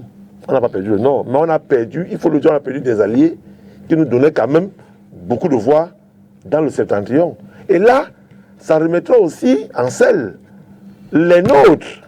Ah oui, toute l'élite du Grand Nord du RDPC va donc nous démontrer que malgré le départ d'Issa Tchourouma, malgré le départ de l'eau, on peut faire le même score qu'on faisait avant. Et là, c'est aussi un galop d'essai pour dire que ce n'était pas qu'eux qui donnaient ce score-là aux candidats du RDPC. Donc, pour moi, j'estime que c'est de bonne guerre. D'accord. Je ne suis pas ceux qui estiment que lorsqu'on a vu Akeremouna et Mendo qui causaient avec le DCC et causaient avec Rwanda, il faut les tuer. Non. Je ne suis pas ceux qui estiment qu'après une telle émission, je vais m'asseoir avec Mathurin, ça veut dire que Mathurin était un traître. Je ne suis pas ceux qui estiment que lorsque Béjumoko et les enfants vont prendre le passage à Chêne-Belle, on dira que c'est des traîtres. Non. On doit aller au-delà de ça et que les Camerounais comprennent qu'entre ce jour et le 12 octobre, il peut y avoir des rebondissements terribles. Il y en aura. Je le souhaite. Il y en aura. Et je suis qu'il y en aura. Je le souhaite. Vous verrez des rebondissements terribles. Je le souhaite. Parce que oui, des deux côtés, des deux côtés, il y en aura. Parce que je veux pas aussi trahir des choses que je vois ici là. Parce qu'il y a des choses bizarres que moi je vois. Moi, je suis tout dehors. Il y a des choses que je vois la nuit. C'est l'occasion de faire des confidences. Il y a des choses que je vois la nuit. Comme lesquelles? Il y a des choses que je vois la nuit où je vois des gens qui sont insultés le matin à la radio, à midi interposé. Et qui mangent le poisson à chaque nouvelle le soir. Main à main le soir. Mais Et, non. Ça, c'est pas. Mais c'est ce qu'ils disent qui me fait comprendre que non. Parfois, on peut me dire que la politique. Ils vous prennent pour des naïfs. Je me dis, nous sommes. C'est un ensemble, c'est un tout. Et vous avez des gens qui tirent les. C'est-à-dire qui gèrent les choses. Si demain, mon grand frère, pour qui j'ai beaucoup de respect, je sais aussi, annonce que non, il se retire, que les gens votent pour le bien. Mathieu Mbia va faire comment? impossible. Non, j'ai pris l'exemple. Mais fais de mauvais exemples. Bon, maintenant, si pour le bien, bon, donne l'exemple, s'il te plaît. Si pour le bien, demain que je me retire pour aussi, c'est mon exemple. Très bon exemple. Ah, il savait. Et c'est de bonne guerre. Ah, il savait. Alors, Il savait. Bédimo, dans ces déclarations, le candidat de votre consensus, Issa Tchourouma, a dit qu'il a déjà le profil de son Premier ministre. Il a essayé d'énumérer un certain nombre de critères, ou alors il a donné un certain nombre d'indices. C'est un grand monsieur qui a fait ses preuves, qui est très suivi, qui est populaire. Vous vous reconnaissez dans ce choix-là? Ce choix ressort-il les critères qui ont été définis pour désigner le... Pour le moment, laissons au candidat Tchourouma la responsabilité des choix qu'il a au programme de faire. D'accord. Moi, ce soir, je suis en mission. En mission pour essayer d'apporter l'éclairage à l'opinion. L'opinion qui nous regarde et qui nous attend. Absolument. Parce que je sais qu'actuellement, le peuple nous attend. J'ai dit tout à l'heure que si nous descendons dans la rue après le studio, la première personne va nous dire « On vous attend ». Nous attendons que vous nous désigniez quelqu'un. Et c'est ça notre démarche. Je vais expliquer ça peut-être en termes plus simples pour qu'on se fasse comprendre par tout le monde. Nous allons à une élection. Nous avons, quand je dis nous, l'opposition a échoué à toutes les autres élections présidentielles. Nous allons à une élection où certaines personnes ont décidé de reconduire la dynamique mise en place en 1992. Parce qu'en 1992, une dynamique a été mise en place qui a désigné John Fundi comme un candidat de large consensus. Il y a eu beaucoup d'autres candidats. Et en 1992, John Fundi a gagné ces élections. Tout le monde le sait, oui, en 1992. Donc, ceux qu'on est en train de tirer, qui n'ont aucune expérience, qui n'ont aucun élu, sont rentrés dans une dynamique en 1992, les mêmes personnes. Parce qu'en 1992, il y a eu Adissé Kane, il y a eu Djokam Tchameni, pour porter John Fundi comme le candidat de large consensus de l'opposition. Nous avons eu le résultat que nous avons vu. Bon, il a eu 36%, vous avez eu 39%, je crois. Mais nous savons que c'est lui qui a... vous ne connaissez pas les résultats de 1992? Non, voilà. Nous voulons reproduire ce même schéma actuellement. Pourquoi? Parce que nous nous rendons compte que sans ce candidat de large consensus, nous ne pouvons pas venir à bout du régime RDPC implanté depuis 43 ans. excusez-moi, la démarche est donc d'arriver à ce candidat-là. Parce que nous sommes obligés de faire le constat que aucun candidat parti individuellement ne peut, en comptant sur ses propres forces, ne peut venir à bout du régime indépendant, ne peut battre bien en 2025. C'est cette démarche que nous essayons de mettre sur pied. Et jusqu'ici, nous n'avons pas entendu des remarques, des observations, des contradictions dans le fond de la petite plateforme que nous avons mise sur pied. Parce que nous contestons tous. Tout le monde dit que ça ne va pas. Nous contestons les institutions, nous contestons tout. Mais qu'est-ce que nous demandons? Nous demandons que, dès le départ, on s'engage à faire cette refondation-là, avant donc de reprendre des élections au bout de 3 ans. C'est ce que nous demandons.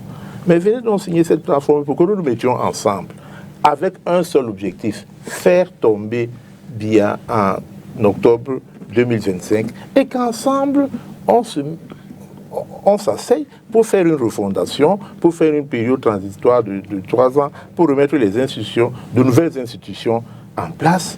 Mais je ne sais pas si c'est aussi compliqué que cela. Mais nous entendons ici des gens qui n'ont pas du tout ça au programme, mais qui trouvent qu'il faut tirer sur ceux qui sont en train de porter ce petit programme, il faut tirer sur eux. Et je n'ai pas encore jusqu'ici entendu quelqu'un dire que dans le fond, ce programme que vous voulez mettre sur pied, c'est-à-dire cette période de transition, cette refondation, ce gouvernement de coalition, ainsi de suite, je n'ai jamais entendu quelqu'un contester dans le fond ce que nous proposons. Mais on trouve que l'autre sort du régime Biya, du gouvernement Biya, vous n'êtes pas mandaté par le peuple, vous n'avez aucune espèce de légitimité. Mais je dis bien que ceux qui sont en train de porter ce programme sont ceux qui ont porté Guillaume Fundi comme candidat de l'âge consensus en 2025. Donc, les masques sont en train de tomber. Les masques sont en train de tomber et le peuple est en train de nous écouter. Il sait ceux qui sont pour ce programme. Programme minimum commun qui est de renverser le régime en octobre, dans 3 semaines. Dans toute la sauce. Voilà. Dans 3 semaines, ça c'est l'objectif. Et après, nous nous mettons ensemble pour travailler. Mais nous savons qu'il y a des gens qui ont décidé de mener le programme en solo parce qu'ils estiment qu'ils sont à eux seuls à même de battre Biya. Nous prenons acte et nous continuons parce que je pense que la locomotive est lancée, le programme est parti. Ceux qui voudront y adhérer vont adhérer et on ne va plus s'arrêter. C'est à ça qu'on est maintenant. Alors, Mamadou, vous avez pris connaissance donc de ces critères qui, semble-t-il, ne vous arrangent pas forcément.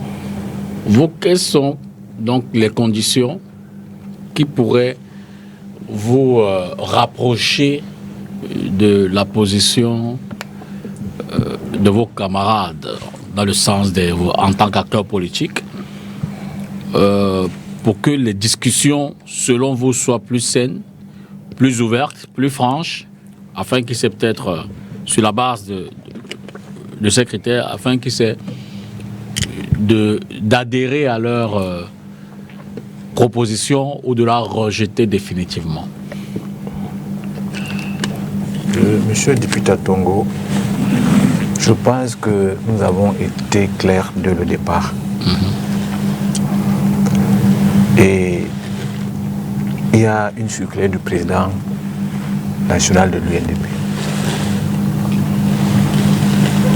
qui elle aussi est claire. Elle dit tout simplement que nous, à l'UNDP, nous sommes ouverts à toutes les parties prenantes. Quand je parle de parties prenantes, je parle de 11 candidats de l'opposition retenus pour l'élection présidentielle prévue le 12 octobre. Je pense que c'est ce groupe qui est le mieux indiqué pour pouvoir parler au nom de l'opposition. Et de ces 11 candidats,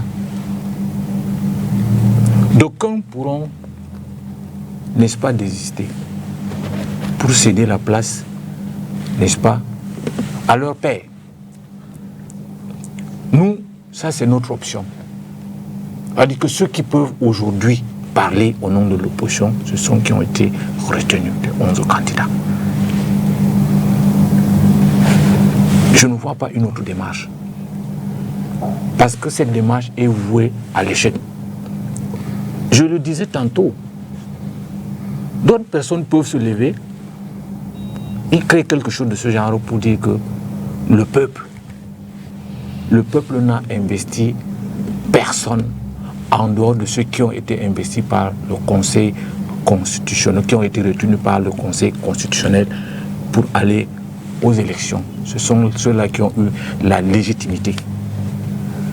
Et dès le départ, nous par exemple, le président Bello a été investi par le comité central. Comité central de l'UNDP.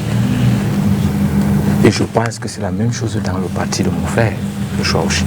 Il y a des organes dirigeants. C'est la deuxième fois au moins que vous le dites. C'est pour dire que si jamais il faut mener des tractations, il faudrait que le président Bello retourne. Non, pas forcément. On lui a donné le quitus. Okay. On a donné le quitus au président Bello qui a, n'est-ce pas, je vais peut-être me répéter, qui a pris sur lui, depuis sa sortie du gouvernement, de rencontrer toutes les forces vives de la nation. En premier, n'est-ce pas, les leaders. On sait qu'il a déjà rencontré Issa Chiroma Bakary. Il a rencontré le président Joshua Oshi. Il a rencontré Akere Mouna. Pour la question singulière de Issa Chiroma, quelle était la tendance au sortir de leur rencontre? Vous pouvez nous dire si vous avez senti le coup en termes d'alliance, de coalition, de consensus, ou alors vous vous êtes plutôt éloigné de ce schéma? Vous savez? Non. C'est le président Bello qui a, n'est-ce pas, eu l'aval du parti de discuter avec qui que ce soit. Et ce n'est pas ici, sur le plateau, qu'on viendra divulguer, n'est-ce pas, ce qui a été dit entre le président Bello et Issa Chiroma, du moment où on continue. On continue, n'est-ce pas, à discuter. Il y a des cachotteries à faire. Non, ce n'est pas question de cachotterie. Nous ne pouvons pas venir dire ce qui n'existe pas encore. On ne peut pas venir vous dire que donc, voilà tel niveau, voilà tel niveau. Mais nous sommes ouverts et ce n'est pas, n'est-ce pas, le moment de venir à ce dire stade, que pas ce de soit. rapprochement. Il y a un rapprochement, je vous l'ai dit. Ils se sont rencontrés. Ça veut dire que c'est déjà un rapprochement. Vous ne pouvez pas dire qu'il n'y a pas eu de rapprochement. Il y a eu le rapprochement et il y a eu le rapprochement avec tous les 10 autres candidats. D'accord, Mathurin. Bon, je l'ai dit peut-être en faisant un clin de sourire à Charles Elié à l'entame. Mais est-ce que tout cela, finalement, ne fragilise pas l'électorat qui est contre le parti au pouvoir? On sait que le candidat du RDPC, ils ont leurs militants acquis, c'est connu, ils ont leurs sympathisants, donc on peut les circonscrire. Mais au-delà, vous également et les autres acteurs de l'opposition avec vos militants, vos sympathisants et ceux qui auraient dû ou pourraient voter pour vous. Mais est-ce que tout ce spectacle, au sein des anti-RDPC, ne fragilise pas leur position dans le fond? Est-ce que ça ne démobilise pas vos électeurs que de se dire finalement, et je ne veux pas emprunter à François Soudan de Jeune Afrique, que cette opposition-là... Il faut le dire clairement, ils savent forcément que dans ce qu'ils sont en train de faire, ils servent les intérêts du RDPC. Et je pense qu'ils sont en train de... Ils le font pour des calculs futurs. Ça, l'Union pour le changement, oui. Et ça, Chiroma, Bello Boba... Je dis bien que ils savent ce qu'ils sont en train de faire, que c'est pour démobiliser, c'est pas l'électorat, qui est l'électorat qui appartient à la famille du changement. Parce que c'est clairement ce que les électeurs ont interprété. Et je vais vous dire une chose. J'étais étudiant et leader syndicaliste étudiant, n'est-ce pas? Je discutais beaucoup avec certains nombre de leaders politiques. Et j'avais eu à discuter avec l'un d'entre eux, Jean-Jacques Kindi, et qui m'avait dit qu'après l'élection de 2004, Kana Nissé avait envoyé son CV à Paul Biya afin d'être nommé ministre. Et j'ai eu d'autres recoupements, d'autres confidences, n'est-ce pas, qui m'ont été faites sur lesquelles, à toutes les élections, et Kananissé a cette habitude d'envoyer, n'est-ce pas, cette demande-là au gouvernement afin d'être nommé ministre. Donc c'est un souhait. Est-ce que là vous n'êtes pas en train d'envoyer un coin dessous la ceinture, un coup politique? Non, je suis en train de dire les choses. Je suis en train de dire les choses telles qu'elles sont. Et j'ai aussi, avant cette élection, n'est-ce pas, il y a de cela presque un an, j'ai eu à discuter avec Ndje Kamtchameni à Bounaberi, dans son bureau, où il m'a fait clairement comprendre qu'il est pour un gouvernement d'union nationale avec le RDPC. Donc vous comprenez que ce sont des calculs. Ce sont des calculs qui peuvent être des appels de pied, n'est-ce pas, ou des appels de main, n'est-ce pas, pour le camp d'en face, parce que tout ceci ne participe qu'effectivement qu'à servir les intérêts de M. Biya. Et il semble que l'argent circule actuellement, l'argent qui vient du cabinet civil de la présidence, ça circule grandement. On voit certaines personnes qui étaient... Je vous le dis, pourquoi vous voulez me couper? Non, à partir du moment où ce sont des faits qui peuvent être vérifiables. Bon, maintenant, je laisse dans cette partie de l'argent qui circule. Mais au moins, j'ai des témoignages sur ce que j'ai dit au préalable. Ce sont les témoignages réels. Donc, ça qui veut dire que... Et vous n'allez pas aussi penser que Monsieur Tiroma n'est pas dans une position de négociation. Il est dans une position de négociation, n'est-ce pas, dans le prochain gouvernement. Monsieur Tiroma ne peut pas vivre en tant qu'un opposant politique. Il ne peut pas avoir cette constance-là, il ne peut pas avoir cette rigueur-là, il ne peut pas avoir cette longévité dans le combat en opposition avec le régime. Donc ça veut dire que c'est une position de négociation qu'il est en train d'aborder là. Moi, malheureusement, c'est le peuple qui va en payer et je pense que les Camerounais doivent être suffisamment mûrs pour pouvoir interpréter cela. Au-delà de tout, le 13 octobre, vous verrez les réalités de tout ce qui sera passé au préalable. Mais nous appelons le peuple à beaucoup de vigilance, à beaucoup de maturité pour comprendre que ceci est un tournant historique. Et je ne suis pas sûr que les conditions présentes vont s'offrir plusieurs fois. Et vous voyez, avant que on ne se rapproche de cette période électorale, vous voyez que le RDPC avec une coalition qui était, on peut dire, solide, avec des alliés forts au nord, Bello Bouba Maïgaré, Issa Tiroma et beaucoup d'autres. Au moment où cette coalition-là s'est brisée et que le RDPC, dont le candidat, M. Biya, est plus faible que par le passé, ce qui veut dire qu'à une élection, à un tour, M. Biya est battu à plate couture. Parce qu'il suffit d'avoir, avec ce qui se présente là, n'est-ce pas, une majorité relative, mais supérieure, avec un résultat supérieur à M. Biya, vous les proclamez vainqueur. Donc, mais pourquoi, alors que le régime de M. Biya est affaibli, c'est en ce moment-là que des gens travaillent à vouloir donner plus de force à M. Biya et à vouloir faire croire que M. Biya est l'ogre, est le puissant qu'il était peut-être en 2018 ou en 2011 avec des alliés aussi puissants que Bello Maïgari et Issa Tiroma Bakari il était à l'époque.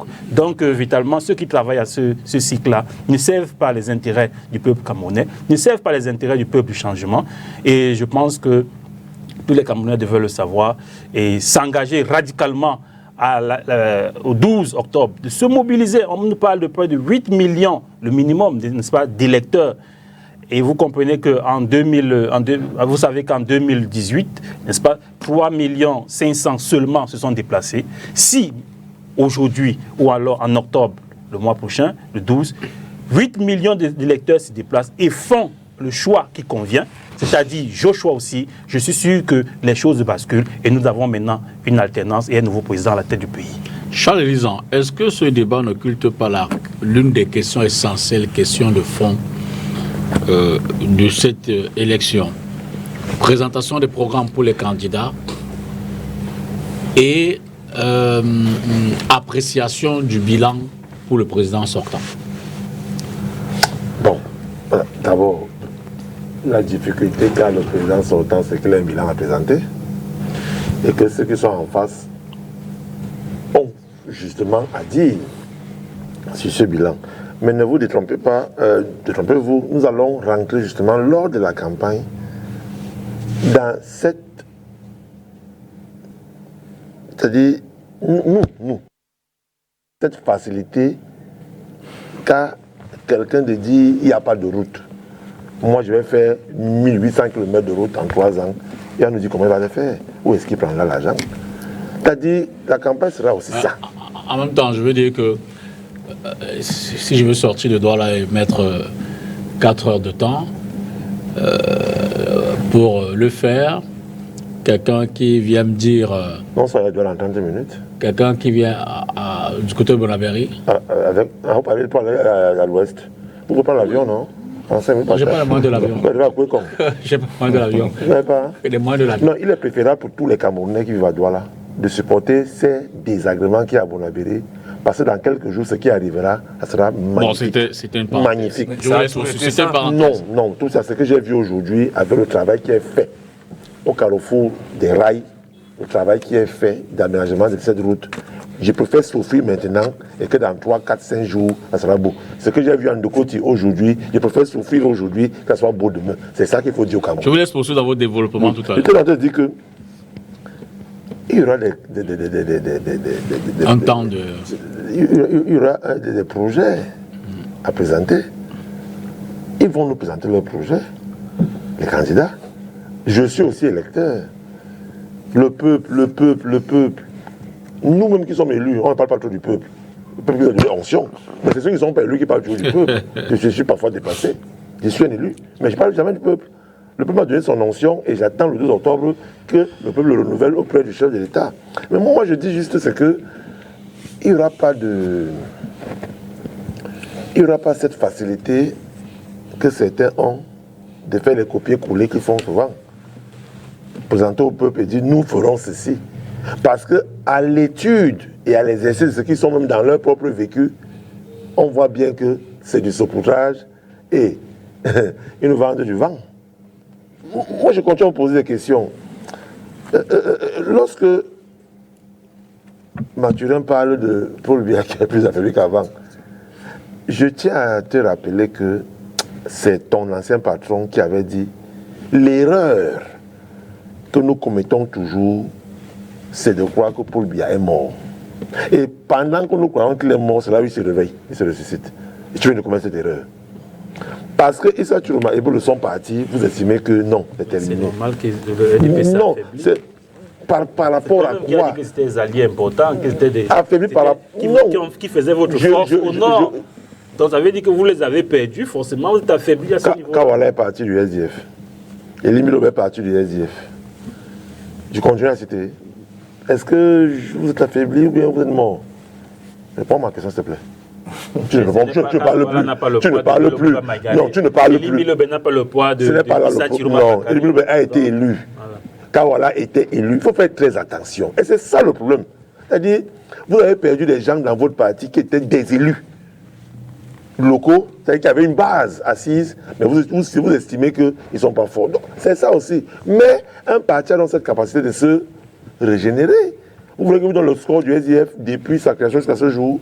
Vous êtes parti de combien de députés aujourd'hui, combien d'élus aujourd'hui? Donc, n'allons pas passer ça. Je voulais juste dire, M. Tipita, c'est que nous, au RDPC, nous continuons à travailler.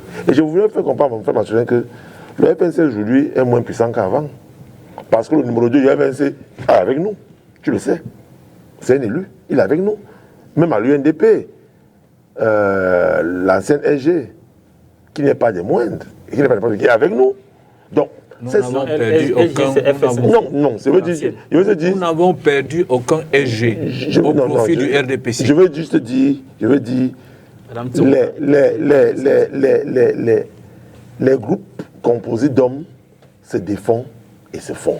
D'accord, c'est compris. Et c'est ça la dynamique de la politique. C'est ça la dynamique de la politique. Alors, Bédimo, vous allez certainement répondre à ce qui a été dit préalablement. Je voudrais ajouter, vous avez certainement les retours, vous avez l'écho, les faits, la perception que les gens ont eue depuis l'annonce de votre candidature consensuelle, oui. Des réactions mitigées. Certains le comprennent, d'autres moins. Beaucoup le rejettent. Si finalement vous n'obtenez pas le consensus dans sa plénitude tel que vous l'aurez souhaité, que faites-vous? Nous avançons, et je l'ai dit tout à l'heure que la locomotive est lancée. D'accord. Nous avançons, nous n'allons plus nous arrêter. Ceux qui voudront bien monter dans le train vont nous suivre. On ne va plus s'arrêter. Nous sommes rendus à 3 semaines des élections. Vous savez, il y a quelque temps, un prélat a dit vaudrait mieux le diable. Bon, je ne sais pas exactement ce qu'il a dit, mais que même le diable plutôt que le régime que nous avons en place. Je crois qu'il traduisait ce que le commun des Camerounais dit tous les jours dans la rue. Débarrasser je ne sais pas si les Anglais la même chose. Je pense qu'il faut toujours relativiser. Débarrassez-nous de ces gens-là. Nous attendions que vous nous donniez un nom. C'est ce qu'on entend tous les jours dans la rue. Et nous nous sommes lancés dans ce schéma, c'est-à-dire regroupons-nous, trouvons un candidat et battons le régime BIA-DPC le 12 octobre 2025. Mais, à notre surprise, nous qui avons accepté, parce que je sais que nous tous, nous avons accepté la théorie de ce pays-là, maintenant nous cherchons les pouces sur la tête du diable, le diable n'est pas ceci, le diable vient du RDPC. Mieux encore, même ceux qui sont en train de se battre pour que cette théorie soit mise en place, on les attaque.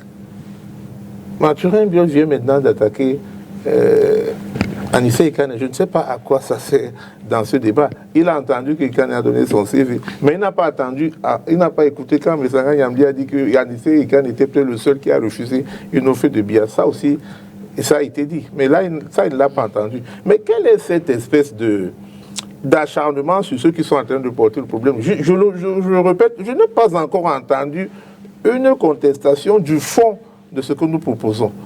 On trouve que celui-ci a beaucoup de cheveux sur la tête, l'autre est noir, l'autre ainsi de suite, mais rien dans le fond. Mais non, la machine est lancée. Et moi, je dis, les masques sont en train de tomber. On voit bien ceux qui veulent que nous nous mettions ensemble pour faire tomber le régime RDPC et ceux qui veulent y aller en solo, pensant qu'à eux seuls, ils peuvent battre ce régime. Là, le problème est simple et résumé à cela. Donc nous allons continuer, on ne va plus s'arrêter. Nous avons commencé le Manidem qui est dans l'UPC a l'habitude d'être un parti d'avant-garde.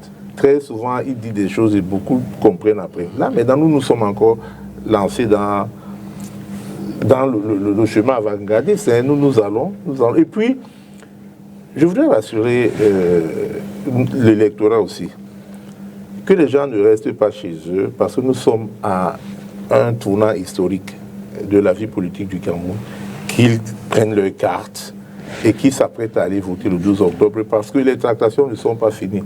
Les masques tombent, comme je suis en train de le dire, mais ils verront que dans les 2 ou 3 jours qui suivent, beaucoup de choses vont encore se passer. Beaucoup de choses. On ne se décourage pas. Quand vous dites les masques tombent, ça veut dire que ceux qui n'adhèrent pas sont pour le régime. Mais à quoi servent leurs attaques? À quoi servent leurs attaques? À quoi sert ce qu'ils sont en train de faire là maintenant? On est en pleine transaction, on peut les faire dans la discrétion. Nous, vous n'avez pas encore entendu quelqu'un de l'Union pour le changement tirer sur quelqu'un d'autre. Vous dites que tel a fait ceci ou tel a fait cela, non? Mais qu'est-ce qu'on reçoit en retour, vous entendez? C'est ça que je dis que on est en train de voir clairement ceux qui sont dans cette dynamique et ceux qui n'ont jamais eu en tête de rentrer dans cette dynamique. Et c'est ceux-là qui sont en train de dire qu'ils n'ont jamais été consultés. Je peux vous montrer les images d'Anissé Ikane avec le président Bielo. Des images qui datent de peut-être de 2 semaines.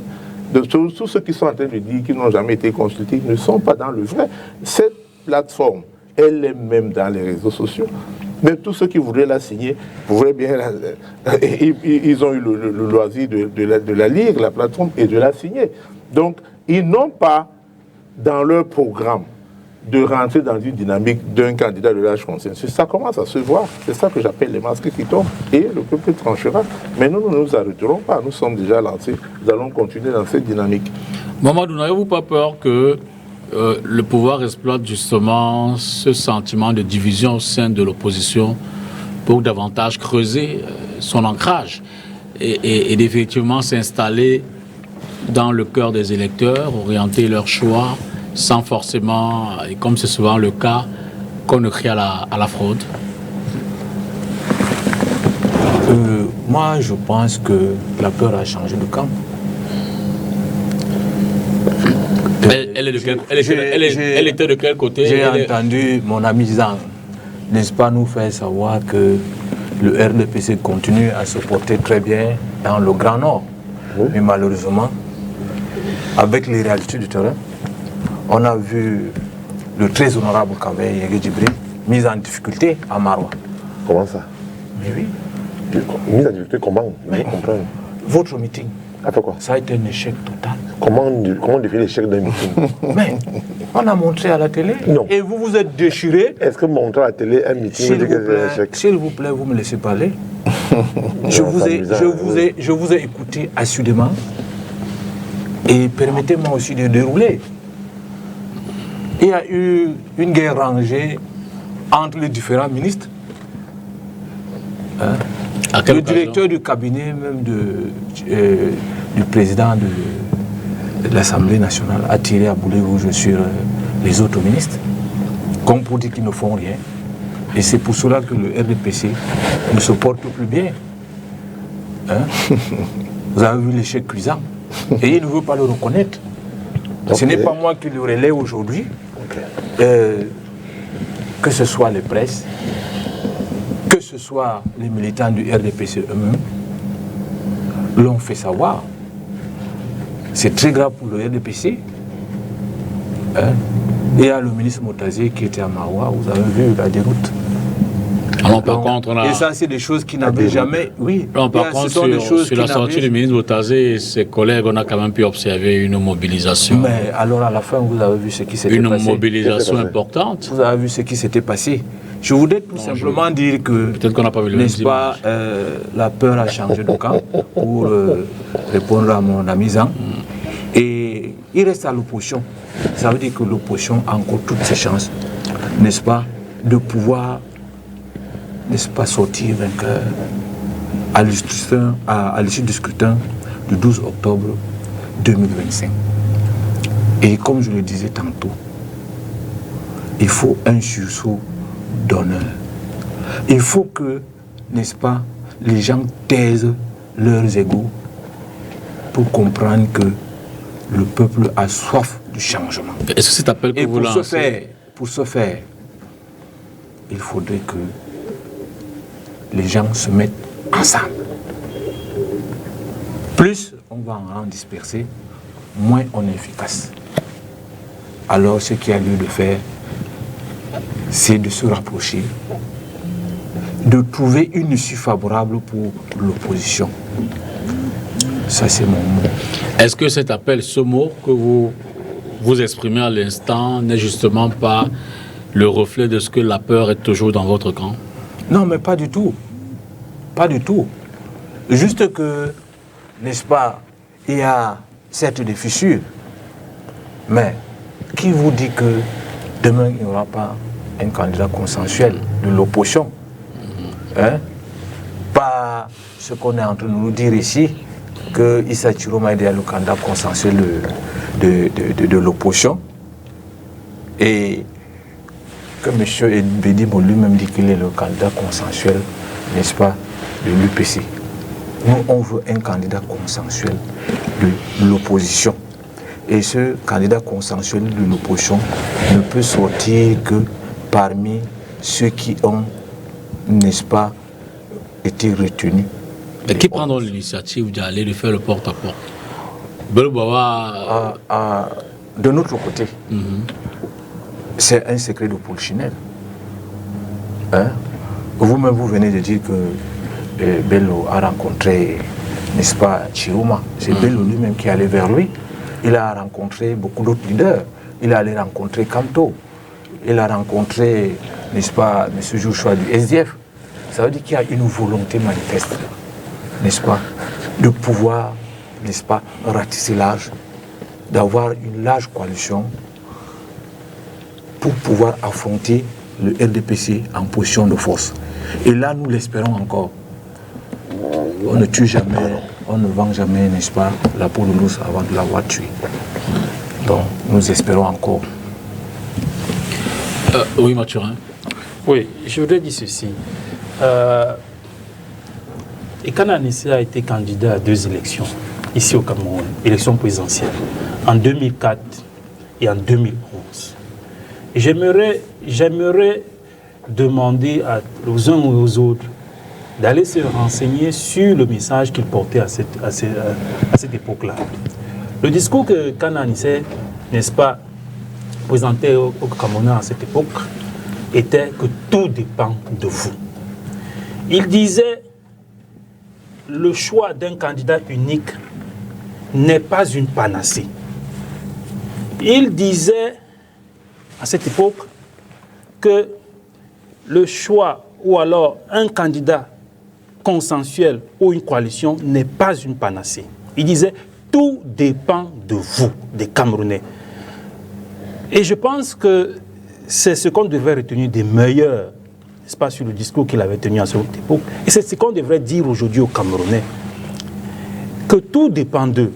Si les Camerounais restent chez eux, ne sortent pas, que ce soit n'importe qui, le RDPC, avec ses différentes structures, se trouvera le moyen, n'est-ce pas, de faire élire M. Biya.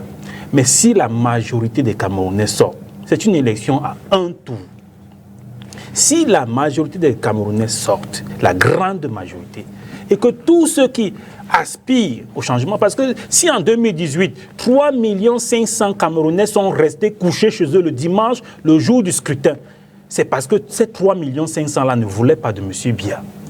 Parce que s'ils voulaient de M. Biya, ils seraient sortis de chez eux pour aller voter pour M. Biya. Mais on leur avait dit que, comme il n'y a pas eu ceci, il n'y a pas eu cela, alors les dés sont jetés, alors vous pouvez ne pas aller voter.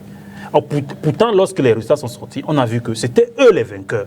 Ceux qui sont restés couchés à la maison, à dormir ce dimanche-là, ce sont eux qui ont gagné l'élection.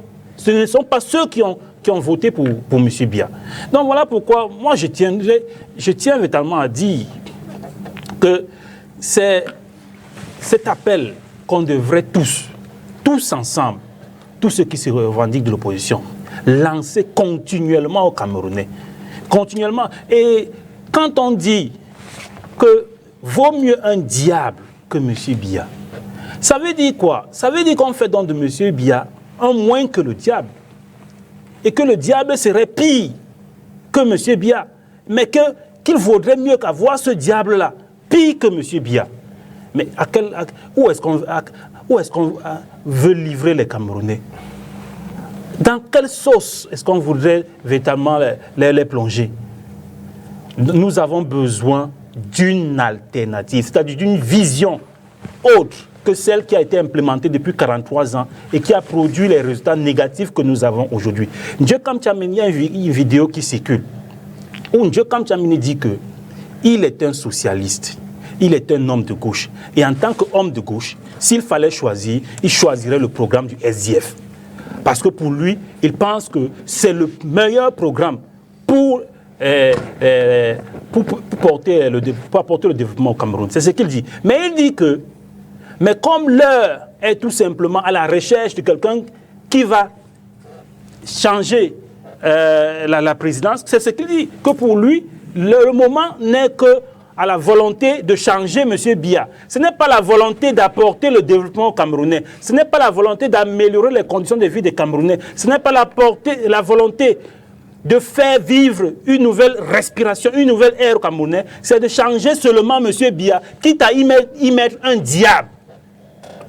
Je pense que M. Ndjekam Tchameni, à ce moment-là, il est en train de se dire, nous sommes des gens de gauche. Ndjekam Tchameni, c'est un socialiste, c'est un homme de gauche. Je suis un homme de gauche. Le SDF est un parti de gauche. C'est un parti socialiste. Nous avions dit à une époque ici, nous avons lancé la constitution d'un front de gauche, qu'il fallait un front réunir, n'est-ce pas, toute la famille de gauche pour pouvoir porter les socialistes au pouvoir au Cameroun. Ceux qui ont une vision véritablement proche des masses, proche du peuple. Nous n'avons pas été totalement suivis. J'ai rencontré Ndjekam Tchameni. Lui et moi, nous en avons parlé. Il m'a dit que c'est une très bonne chose. Il m'a dit que la nouvelle vision que le SDF a prise est une très bonne vision et nous devions aller dans ce sens-là. Mais je suis surpris qu'ils disent aujourd'hui que c'est le meilleur programme, c'est un programme de gauche, mais nous cherchons seulement quelqu'un qui va venir Nous, notre objectif seulement, c'est de changer M. Biya. Ce n'est pas d'avoir un programme qui va apporter le développement, qui va apporter l'amélioration des conditions de vie des populations. Je dis à M. Njikam Tchameni que c'est une grosse erreur. Pour ce qui est de la famille UPCiste, j'ai beaucoup de respect pour les UPCistes. J'ai une formation d'UPCiste à la base. Donc, je pense que ce que les UPCistes devraient faire, ce n'est pas d'aller s'acoquiner avec les ojulatistes, avec ceux qui ont travaillé à mettre ce pays dans la situation où il se trouve aujourd'hui, mais plutôt de travailler à mettre sur pied une organisation de gauche forte qui pourra porter les idées. L'UPC entend par tous les moyens peser sur ce scrutin. Voilà pourquoi il cherche par les moyens, par l'entremise de ces deux leaders, pour qui j'ai beaucoup de respect, n'est-ce pas? Il cherche à être présent dans le discours et à ne pas, je vais dire sur la scène politique, à être présent à tous les prix. Mais c'est un raccourci. Le vrai travail qu'il faut faire, c'est celui que le SDF a entamé depuis 2018, de constituer un véritable front de gauche. Les travaillistes, 11 centrales syndicales sur 12 sont associées au SDF. Et ça fait peur au régime de M. Biya. Charles Elie, face à cette opposition qui tente donc de s'unir, quelles sont les stratégies du RDPC pour conserver son électorat et mobiliser davantage pour ne pas se laisser distraire par ce qui se passe en face? Bon, je voudrais d'abord dire à M. Topsia qu'il y a quand même de la décence à avoir dans certaines choses. Il parle de l'échec du meeting de Maroua. Je lui ai demandé quel est l'appareil qui mesure l'échec d'un meeting. Il a plongé dans la sortie du camarade directeur du cabinet du très honorable qui fustige certains élus du Grand Nord. Et là, j'aurais aimé que lui, qui a parlé de la dynamique de la liberté d'expression dans les partis politiques, apprécie ce genre de sortie. Lui qui est surtout ressortissant du Grand Nord. Parce que quand le président Paul Biya lui dit à ses propres camarades, qu'avez-vous fait avec ce que je vous ai donné pour développer les contrées qui sont les vôtres, la sortie de ce camarade, au-delà des querelles intestines, au-delà des problèmes personnels entre les habitants, sont des signes interrogateurs qui montrent le dynamisme du RDPC. Si c'est par là qu'il parle d'échec, je voudrais lui faire comprendre deux choses. C'est parce que nous sommes à un télé où je respecte quand même. Je vois une vidéo où Pierre Flambon-Gayap bagarre avec des militants de l'UNDP. Pierre Flambon-Gayap, secrétaire général, sénateur de la République, bagarre avec des militants. On l'arrête à Eligé-Sono, à leur siège. Ça veut dire quoi pour l'UNDP? Monsieur Topsia, est-ce que vous pouvez nous dire je suis en train de parler. Donc, je voulais vous faire comprendre qu'il y a les petits jeux là, que si vous entrez là, on va tous entrer. Ça ne sert à rien. Vous voyez Bédimoko et peut-être un de ses camarades du Manidem s'engueuler quelque part dans le cadre du parti. C'est normal. C'est-à-dire, pour moi, j'estime que ça n'est pas arrivé que deux militants se parlent. Je te parle d'une bagarre entre le sénateur, secrétaire général de ton parti, avec les militants. Il y a eu le coup de poing. Parce que certains de vos militants voulaient taper le ministre Aboubacar Diawa, pourquoi il n'a pas démissionné, c'est-à-dire la sauvagerie, la barbarie dans votre parti. Mais est-ce que pour ça, pour avoir vu ça, je vais commencer à dire que l'UNDP est fini, l'UNDP... Non. Donc, c'était pour te faire comprendre que les exemples que tu prends là, non, pas. Je peux citer 1000 exemples qu'on a sur vous, des bagarres. Donc. Et je vais te dire une deuxième chose. La seule fois où Belouba a été candidat à la présidentielle, il a eu quel score? C'est un peu un ordre de guerre, hein? Répondez à votre question. Il a eu quel score? Quel était son score? Sur 3 015 448 votants, il a eu 569 voix sur 3 millions. Voilà son vrai score à la présidentielle. Peut-être cette fois-ci, il va arriver à 700, peut-être, je ne sais pas. Donc, il ne faut pas arrêter ça. Vous lisez dans la boule de cristal. Je vous donne les chiffres de ce qui s'est passé. Vous lisez dans la boule. Bon, vous avez lu la boule de cristal, mais c'est mort. Vous voyez donc que dans ce jeu-là, vous ne pouvez pas vous en sortir. Je vous donne les chiffres. Maintenant, troisième chose, il était quoi dans ce pays avant que Paul Biya devienne président de la République? qui fait de lui l'homme d'État qu'il est aujourd'hui. À partir du premier poste de tout premier ministre de Paul Biya. Qui était son premier ministre quand il est à 82? C'est Bello Bouba. Il a, de 82 à ce jour, il n'a jamais été, c'est-à-dire a toujours été. Lors de l'attentat du coup de 84, qui le gracie? C'est Paul Biya. Moi, je voudrais vous donner un conseil. Il y a quand même une décence quand on parle de son adversaire. Même dans les jours, les rings les plus difficiles du monde, les adversaires se respectent. Je vous demande un peu de respect. Bello Bouba ne pas parler à Biya comme vous parlez là. Maintenant, je voulais vous répondre en vous disant que, vous savez, nous, au RDPC, nous n'avons pas besoin de faire quoi que ce soit, M. Djipita,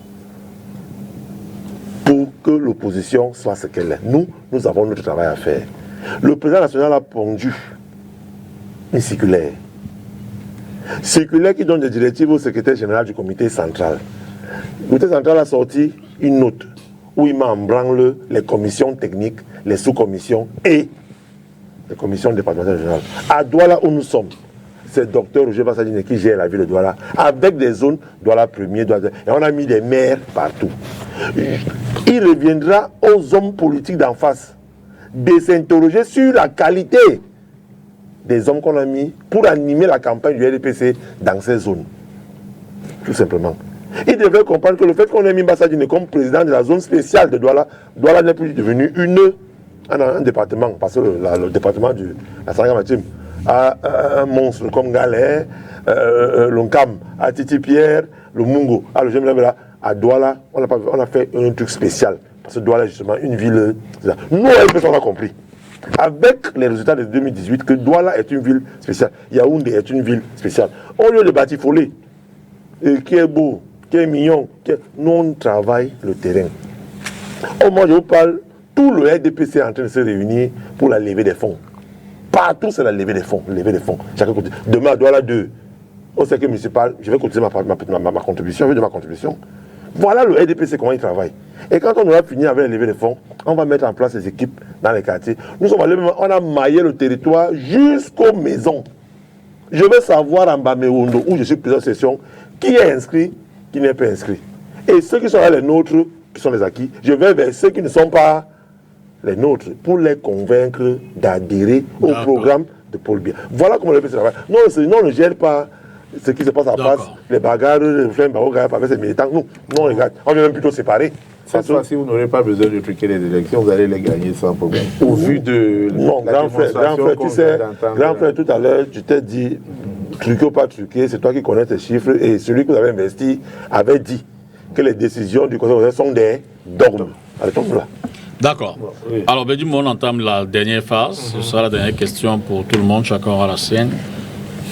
Sur la suite, dès demain, quel est le déploiement que vous ferez? Comment vous investissez pour poursuivre votre actation? Qui est-ce que vous rencontrerez éventuellement? Avant de répondre, je reviens très rapidement sur ce que Mathieu a dit concernant les deux porteurs principaux de l'appel pour le changement du carburant en 2025 du PC.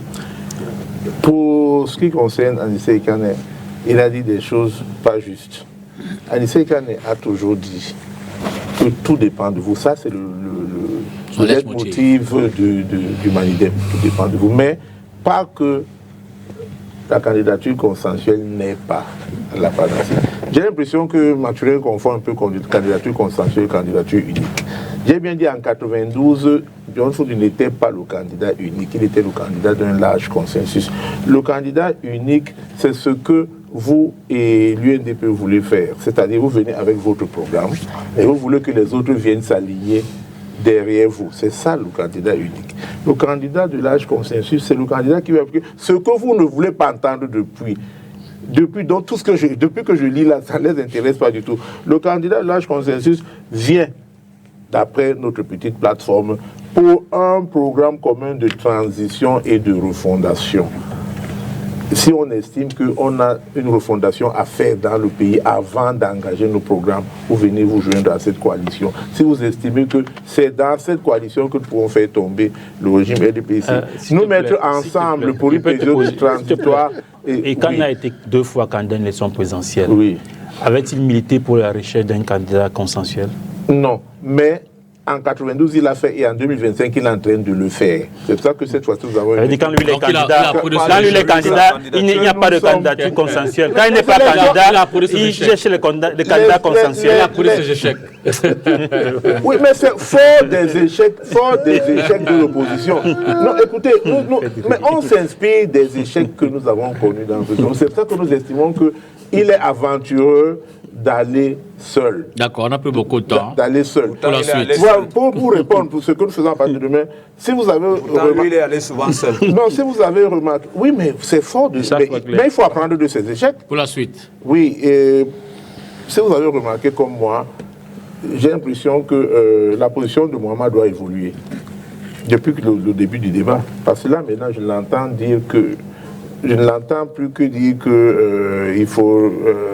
une concertation, il faut une concession. Je ne sais pas quel terme il a utilisé exactement, mais il parle toujours d'une large concertation, sauf peut-être avec Adissa et Kane et Nous avons toujours été constants dans nos démarches. Donc, nous avons toujours été constants dès demain, je ne vais pas vous trahir, mais dès demain, il y a une rencontre importante. Oh, la première. À Yaoundé, bon, tu peux railler, mais tu sais que...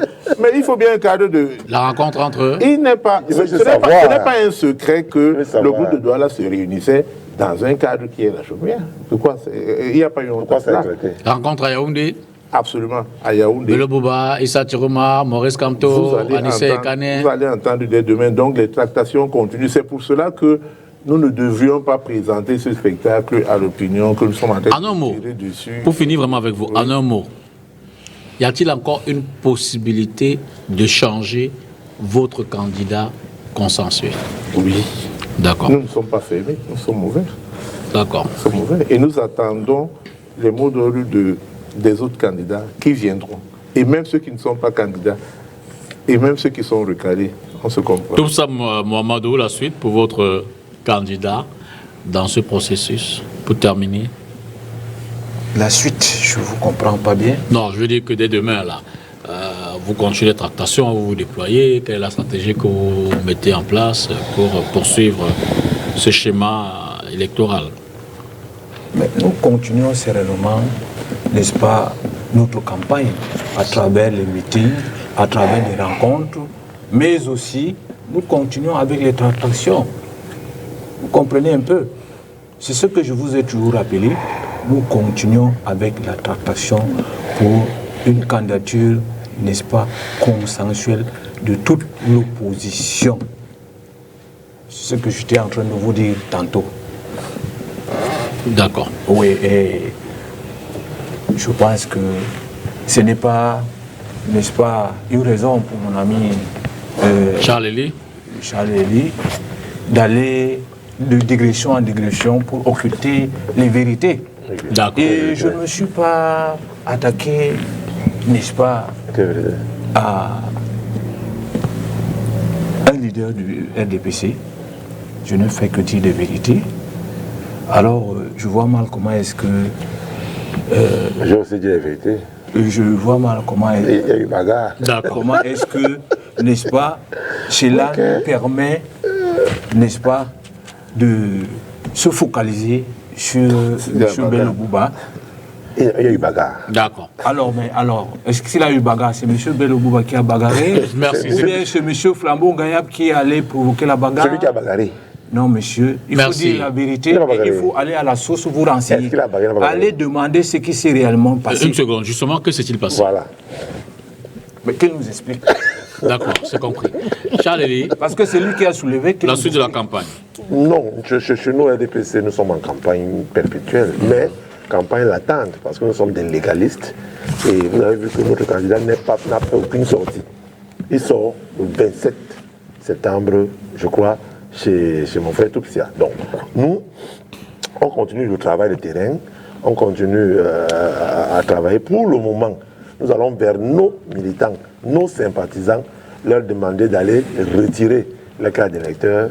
Et les différentes commissions sont en place, les différentes réunions sont en cours. Je vous ai dit que demain, à Douala 2e, c'est la levée des fonds avec la présidente Denise Fampou. Donc, comme ça que nous travaillons chez nous, RDPC. Merci. Et nous allons continuer comme ça à ratisser le terrain. Et vous aurez dans les jours à venir, les différentes commissions, même au niveau de la communication, pour ceux qui viendront porter la parole du RDPC dans les médias. Nous, on ne fait pas comme certains qui vont comme ils veulent. Nous, on a une équipe de campagne qui vient travailler. Et je veux dire bonsoir à mon frère et père, Pierre Fakonga. Il a une droite terrible.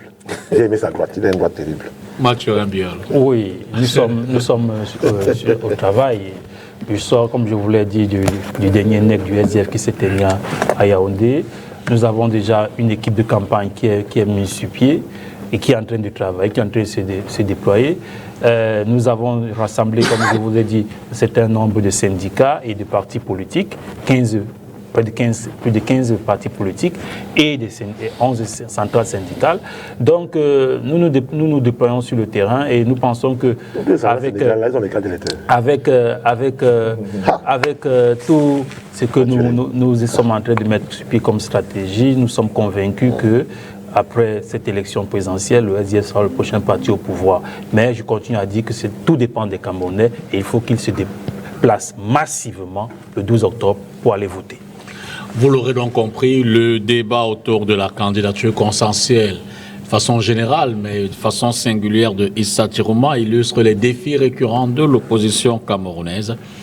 Concilier ambition individuelle et impératif d'unité entre opportunités historiques et paris risqués. Les semaines à venir, les jours à venir, dès demain d'ailleurs, Mehdi Moko nous le confirme, nous dirons si ce processus fragile peut devenir une force ou s'il marquera un nouvel épisode de désunion. Bonsoir et à mardi prochain sur Carte sur Table.